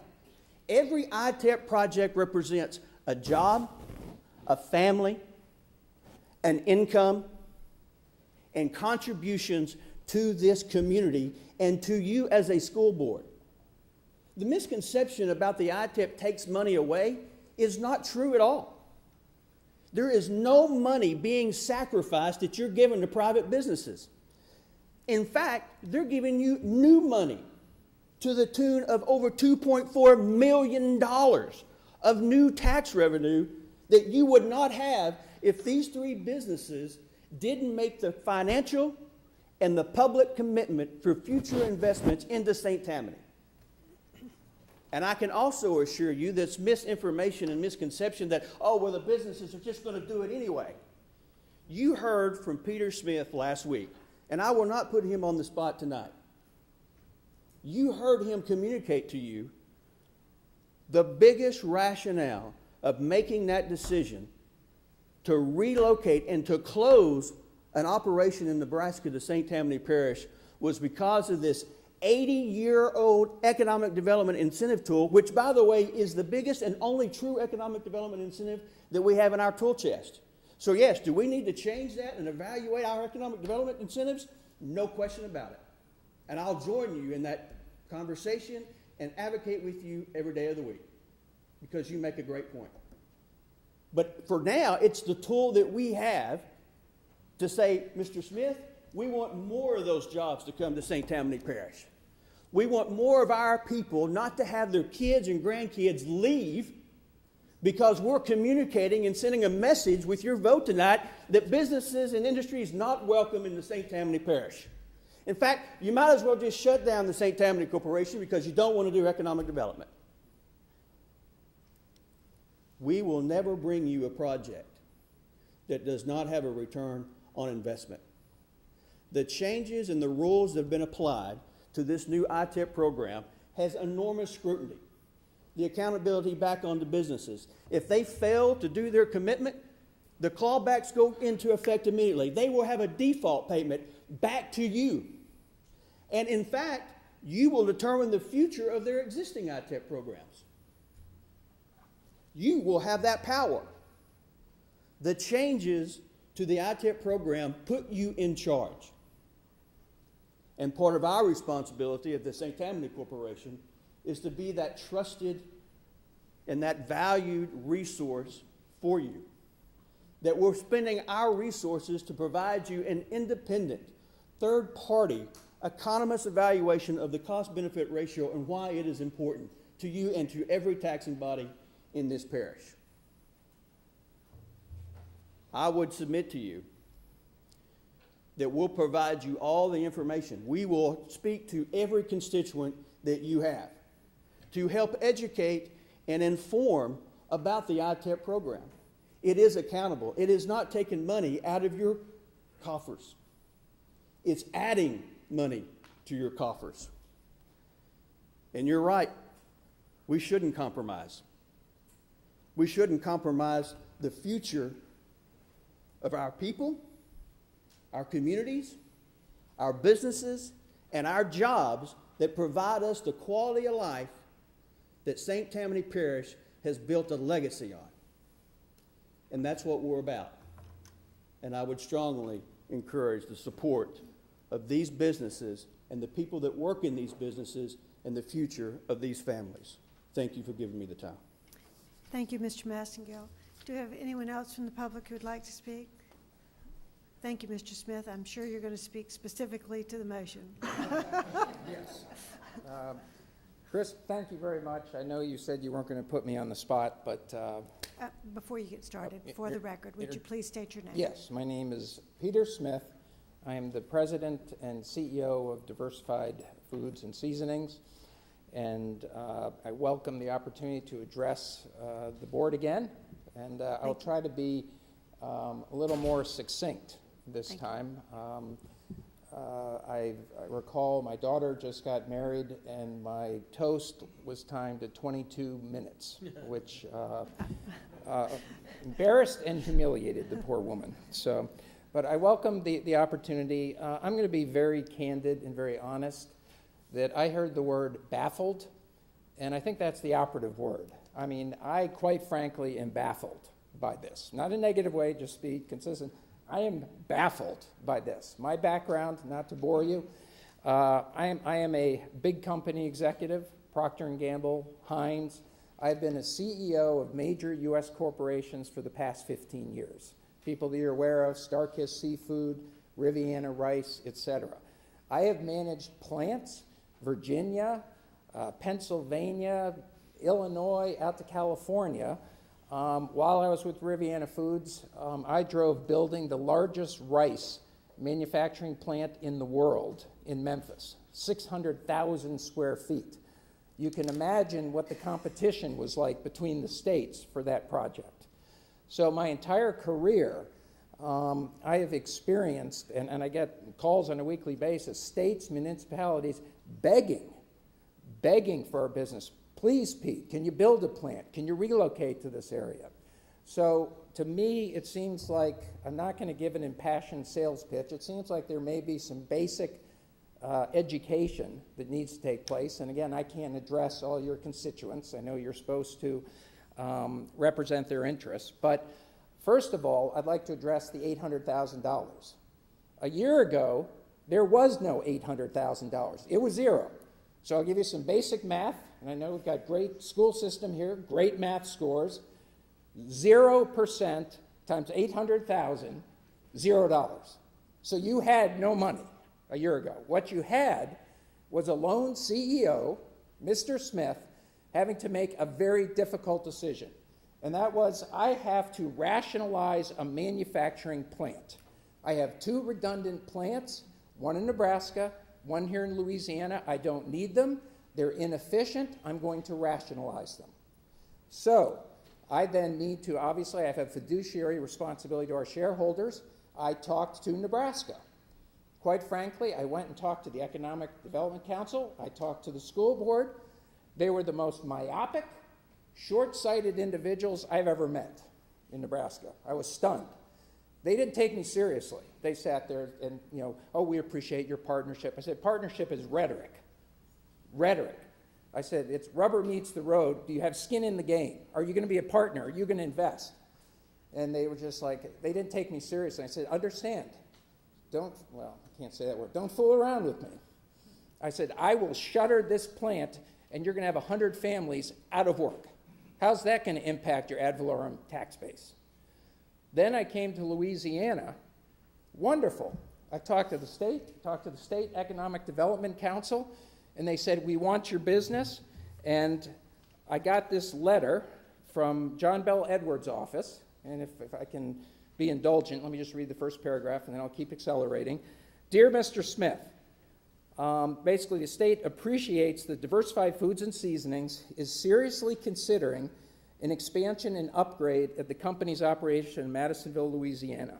We are impressed with your organization and the significant part it has played in Louisiana's history.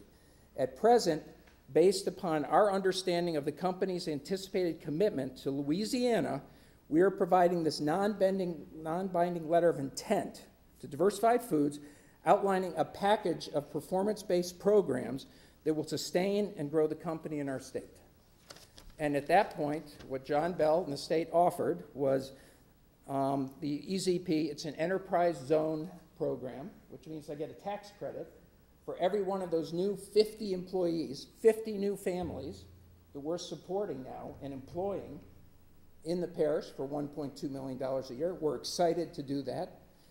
Secondly, the industrial tax exemption program, which we're all aware of, and I think that we were just mentioned, we are coming off a number of these ITEs, and if I just did the quick math, we don't have the number, but 7 million, 2 million, et cetera, I would wager it's just as much, if not more, than this 800 that we're talking about. So I'm happy to say in the next 3 or 4 years, you got another $100,000 of tax revenue coming in for diversified. We're happy to do that because it's critical, it's imperative for the school system.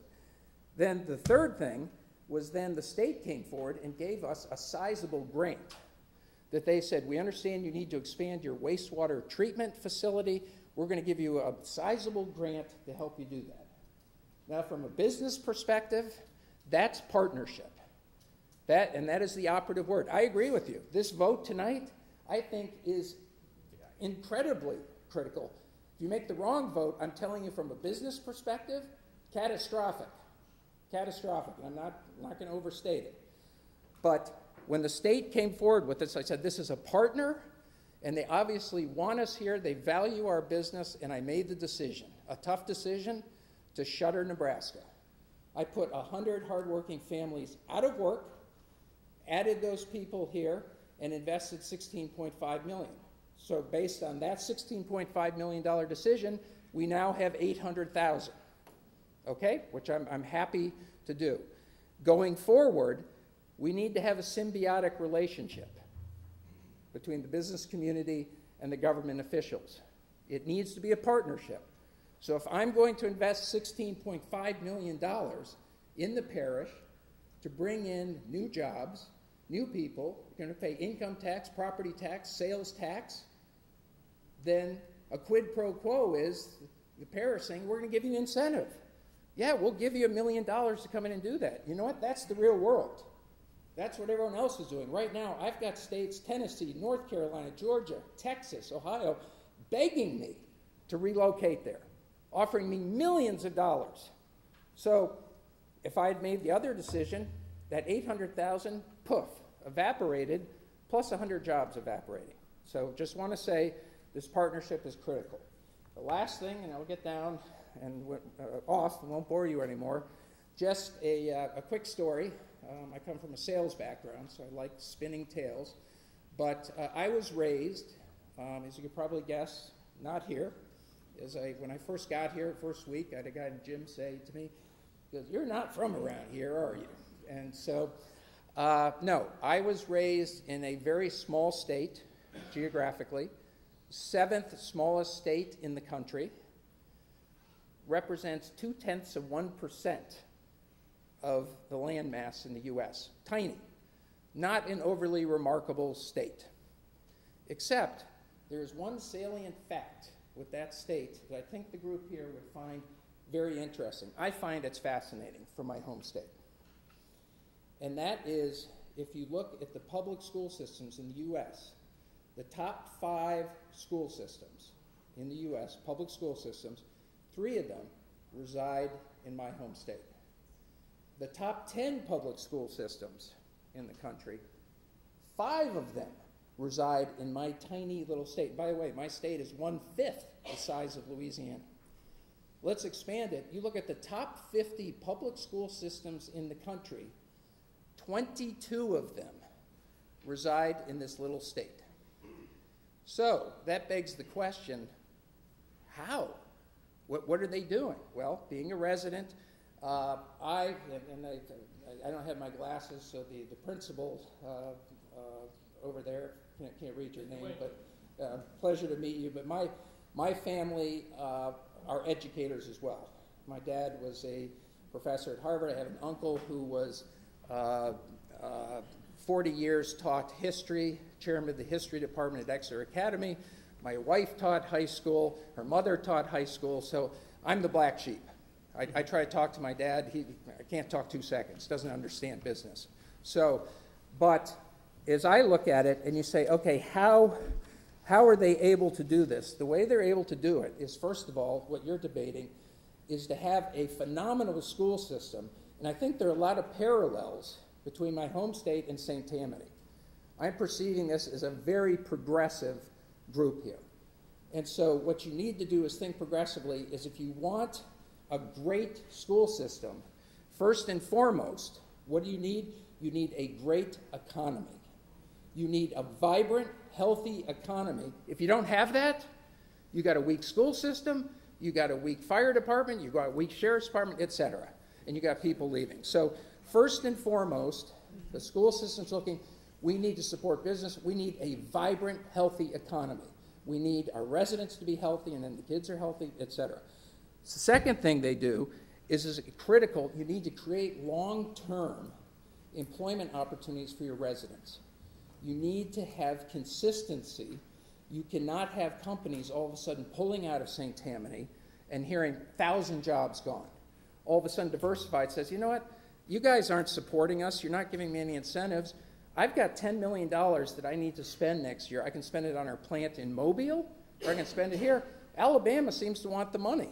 So you need to make sure that the economy is healthy and that there are long-term job opportunities for your residents. And then once they have that, the residents are healthy financially, and then guess what? The kids are healthy, the school system's healthy. The third key thing, you need to attract business to the parish long-term. And I think you've all seen businesses and you've all seen municipalities that are ghost towns now. You see the strip malls all boarded up. Why? Tax base plummeted. You've got people leaving town. Jobs aren't there. It dries up. So you need to be constantly working hard to attract, and this is what your constituents need to understand, attract new business, new lifeblood to the parish. That's how you get healthy. You get healthy, then we don't have to debate ad valorem, tax, etc. Taxes go through the roof. The revenue is there. Then you also need to be looking at how do you retain. You need to retain the existing jobs so that there's not job flight. Now, one thing I think you probably know better than I do, we have a huge issue right now here in St. Tammany Parish. You may or may not be aware of. And that issue is called job migration. And a little factoid I came up, there are 100,000 of us hardworking individuals who work in St. Tammany, or are from St. Tammany, working every day.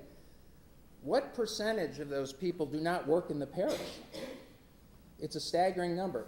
50% of the residents of this parish do not work in the parish. They're working in Mississippi, they're going to other parishes. Why? There are better job opportunities there. So from my perspective, I'm saying that's a huge issue that I think the parish better address and resolve, because that job migration is, I mean, that'll put you on life support. So then the last thing, and then I will sit down, is what you need to do as a parish, you need to encourage capital investment. Capital investment is the lifeblood of any municipality. I mean, if you think about it, we are all fortunate. We live the highest standard of life in the world. I mean, think about it. We are a $19 trillion economy. Phenomenal. You know, you got China's number 2 at what, 10? I mean, why has that happened? Because the capital investment, we've got some of the greatest companies in the world here. General Electric, IBM, Procter & Gamble. But you need to be aggressively going after these capital investments. So just in the future, just share with you my thinking that I'm already thinking 10 years out with Diversified. At some point relatively soon, we have 17 acres in Madisonville, and I'd like to use those acres. I'm talking to the state. They are very interested in me having invest in a new plant in Madisonville. So some basic economics. Do you know how much investment a new plant? We're talking $50, $60 million. So factor that into your ad valorem tax. And so I appreciate the time. We would appreciate the support on this because it's a great partnership, and I would love to continue to invest in the parish because it's good for all of us.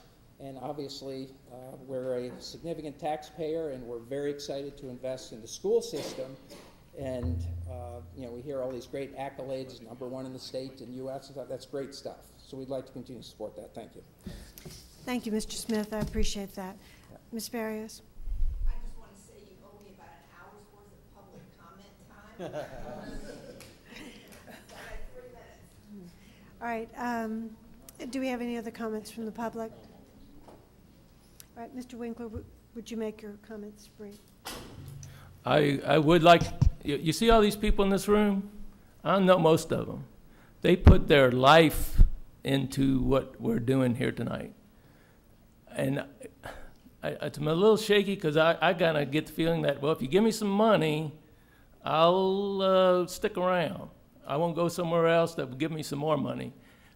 But if you really want to enrich your life, you want to stay here and you want to meet some of these people. And you want to meet some of these kids that were here earlier today. That's why you come here. You don't come here because we're going to give you a few bucks for expanding. This is education. We're here to make people better, and everybody in this room pretty much is in education to make people better. So please do come here, but please remember that's why we're here. We're not here, the money's not the issue as much as trying to make, that's why I think our parish is good, is because the people in this system put their lives into making people better. And I don't see, I would welcome, your partnership in that, but the money's not what the big issue is. It's the buy-in, like you said, but the buy-in's not money. It's putting your life into it. So that's, okay. Thank you. Mr. Kuzan? Madam President, I'd like to call for the question, please. Thank you, Mr. Kuzan. All right, if there's no other comments, we're going to go on and have our vote to accept a resolution for Diversified Foods and Seasonings LLC to participate in the ITAP program. This has been a learning process for everyone on the board. We appreciate all the public comments that we've received tonight, the emails regarding it, the links to the different videos, and all the things. As Mr. Massengill pointed out to you, this is the tool we have and the tool that we have to use. And it is our responsibility to make this decision. We appreciate that Terry has spent so much time educating us on this issue. We appreciate the education from the public. I think a lot of us have tried to do our homework. All right, Ms. Coakley. All right. Let's see, Mr. Bouillon. I'm gonna do it again. Oh, there we go. All right, would everyone please cast their vote? It's set open too long. 8 yeas, 6 nays, and 1 abstention. We have 8 yeas, 6 nays, and 1 abstention. Thank you very much. Mr. Derman. Oh, I thought we were finished. Okay, so we go to item E, which is recommends acceptance of the resolution for Dependable Glass Works to participate in the ITEP program for $538,603 new equipment project in Covington, Louisiana. Right, And I so move. We have a motion by Mr. Derman and a second by Ms. Drucker. Do we have any comments from board members? Do we have any comments from the public? Please come forward.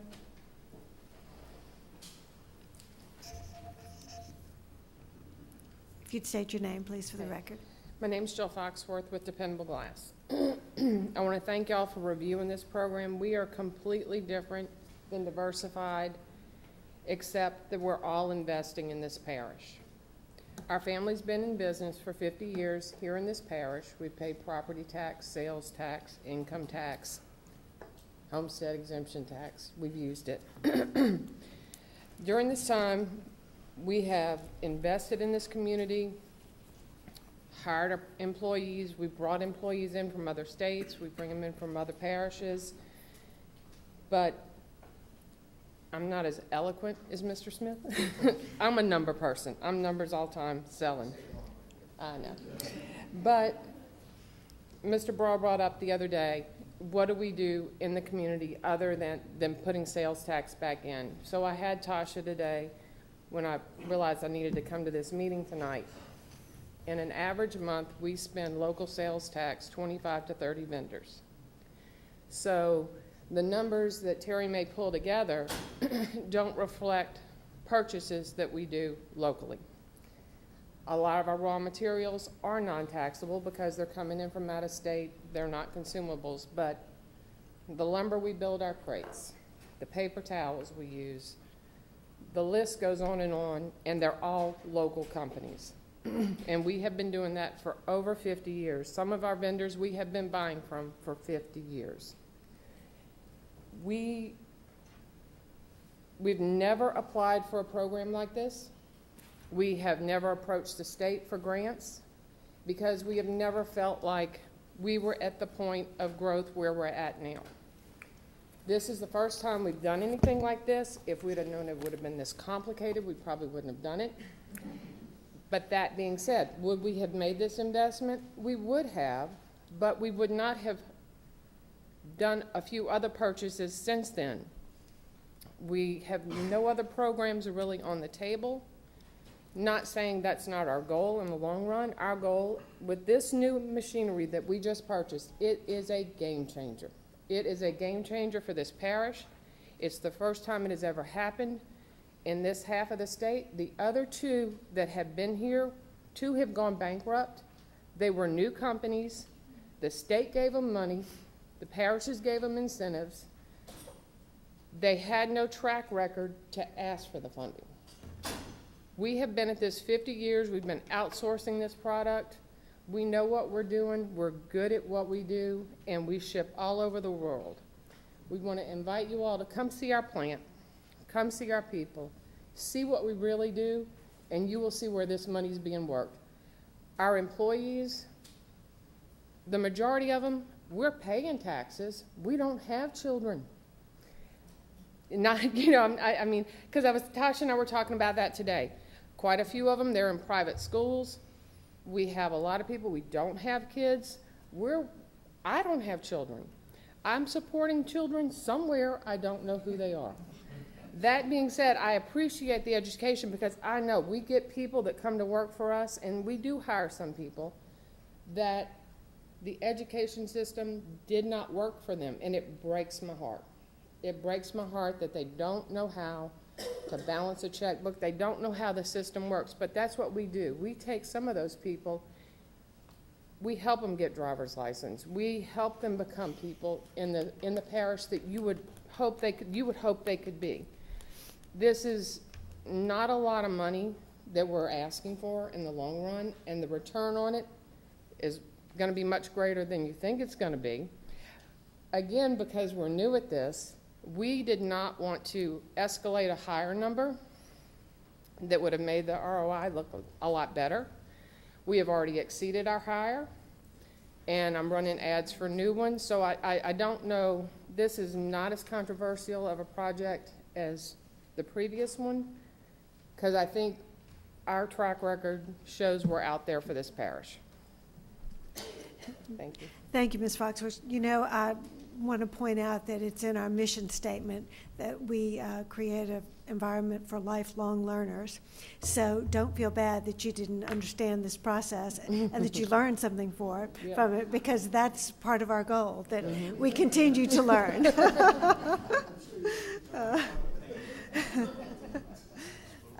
Let's see, do we have comments from board members? Mr. Nation. Thank you, Madam President. Ms. Foxworth, thank you for your presentation, and again, I certainly wholeheartedly support your ITAP as well as the other two. I'm tickled, I guess you might say, or pleased that we've got a business of your size contrasted with a business of Diversified, because you said y'all are different. No, you're not, in my opinion.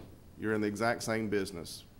You're in the same business as McDonald's, the same business as Harbor Towing and Fleeting, which I help run, and the same business as Mr. Derman's insurance agent. You're in the business to make money and to make a profit and to create wealth. And I hope, and I have not heard it tonight, but I've heard hints of it in at least emails that I've read. I hope I for one hope we're not joining in this movement that to shame people that are wealthy. There's nothing wrong with being wealthy. There's nothing wrong with creating wealth. That is the free market that we enjoy. And so I, for one, am happy to support job creators and wealth creators. Because frankly, the system that we enjoy in this country and have enjoyed in this country for over 200 years has done more to lift people out of poverty than, frankly, any social service agency, and frankly, and I'm a devout Catholic, even the Catholic Church. So, and I, for one, wholeheartedly support you and support all these businesses in what you're doing. Thank you. Thank you, Mr. Nation. Any other comments? Do we have any comments from the public? We have a motion on the floor from Mr. Derman and a second by Ms. Drucker to accept the resolution for Dependable Glassworks to participate in the ITEP program. Would everyone please vote?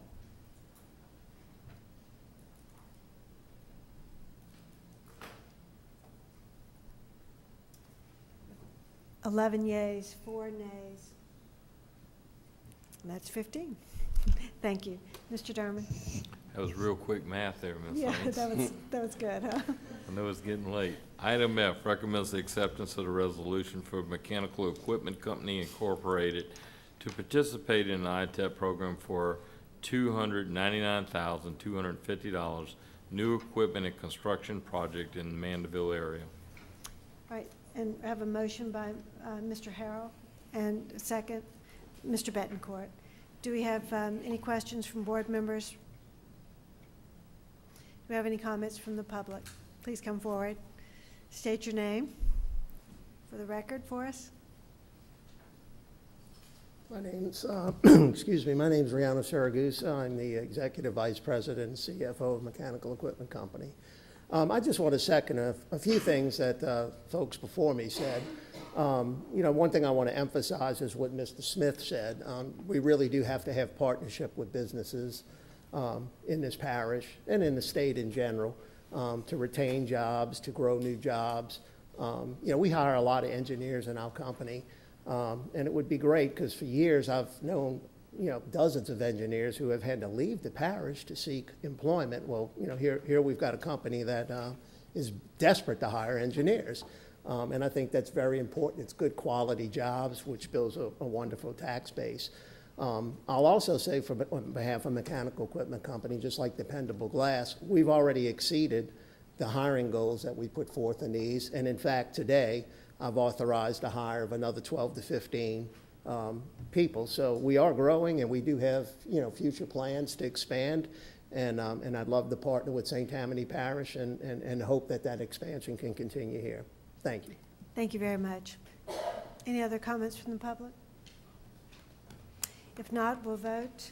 We have a motion by Mr. Harrell and a second by Mr. Betancourt to accept the recommendation of resolution for Mechanical Equipment Company to participate in the ITEP program.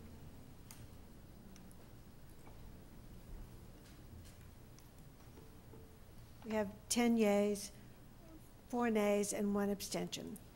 Motion carries. Mr. Derman. Thank you again, Ms. Heinz. Item G recommends the acceptance of School Board Policy K and the remaining sections of Policy J. Mr. Derman, that we took care of earlier. That has something to do with us splitting up that vote. So. But I was just getting ready to say we voted on that earlier, and I thought we should do it again. No, we're good. Just we're for good. fun. Can we open that back up for comments? Yeah. Mr. Green wants to make a comment. Thank you. Open that back up for comments? Thank you. Thank you for your report, Mr. Derman. Now, I got one more. No, I guess not. No. Well, why is it on the agenda like that? It's a board docs thing, Mr. Derman, and just if you'll leave it at that tonight. Hey, Ms. Hines, that concludes our report. Thank you. All right, Mr. Foles. Thank you, Ms. Hines, board members. I just want to make a comment about a community member that passed away this past week, and that was Miss Willie Peretti. Miss Peretti was a huge, huge community activist. She was very instrumental in our Kids in Transition program for many years.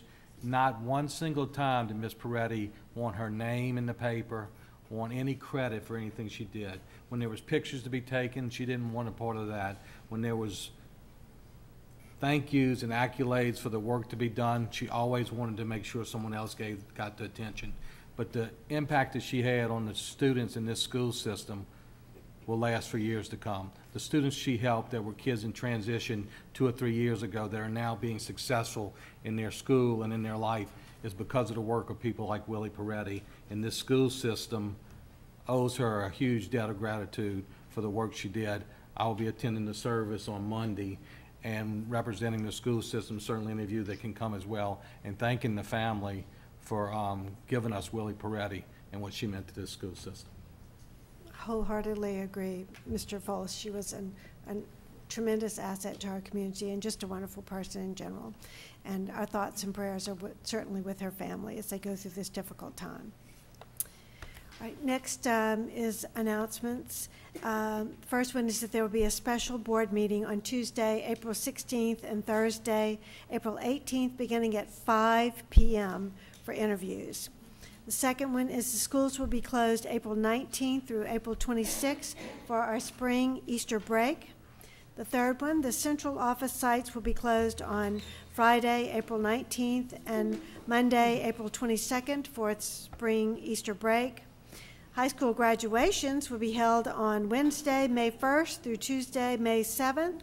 A list of graduation dates is included in your handouts.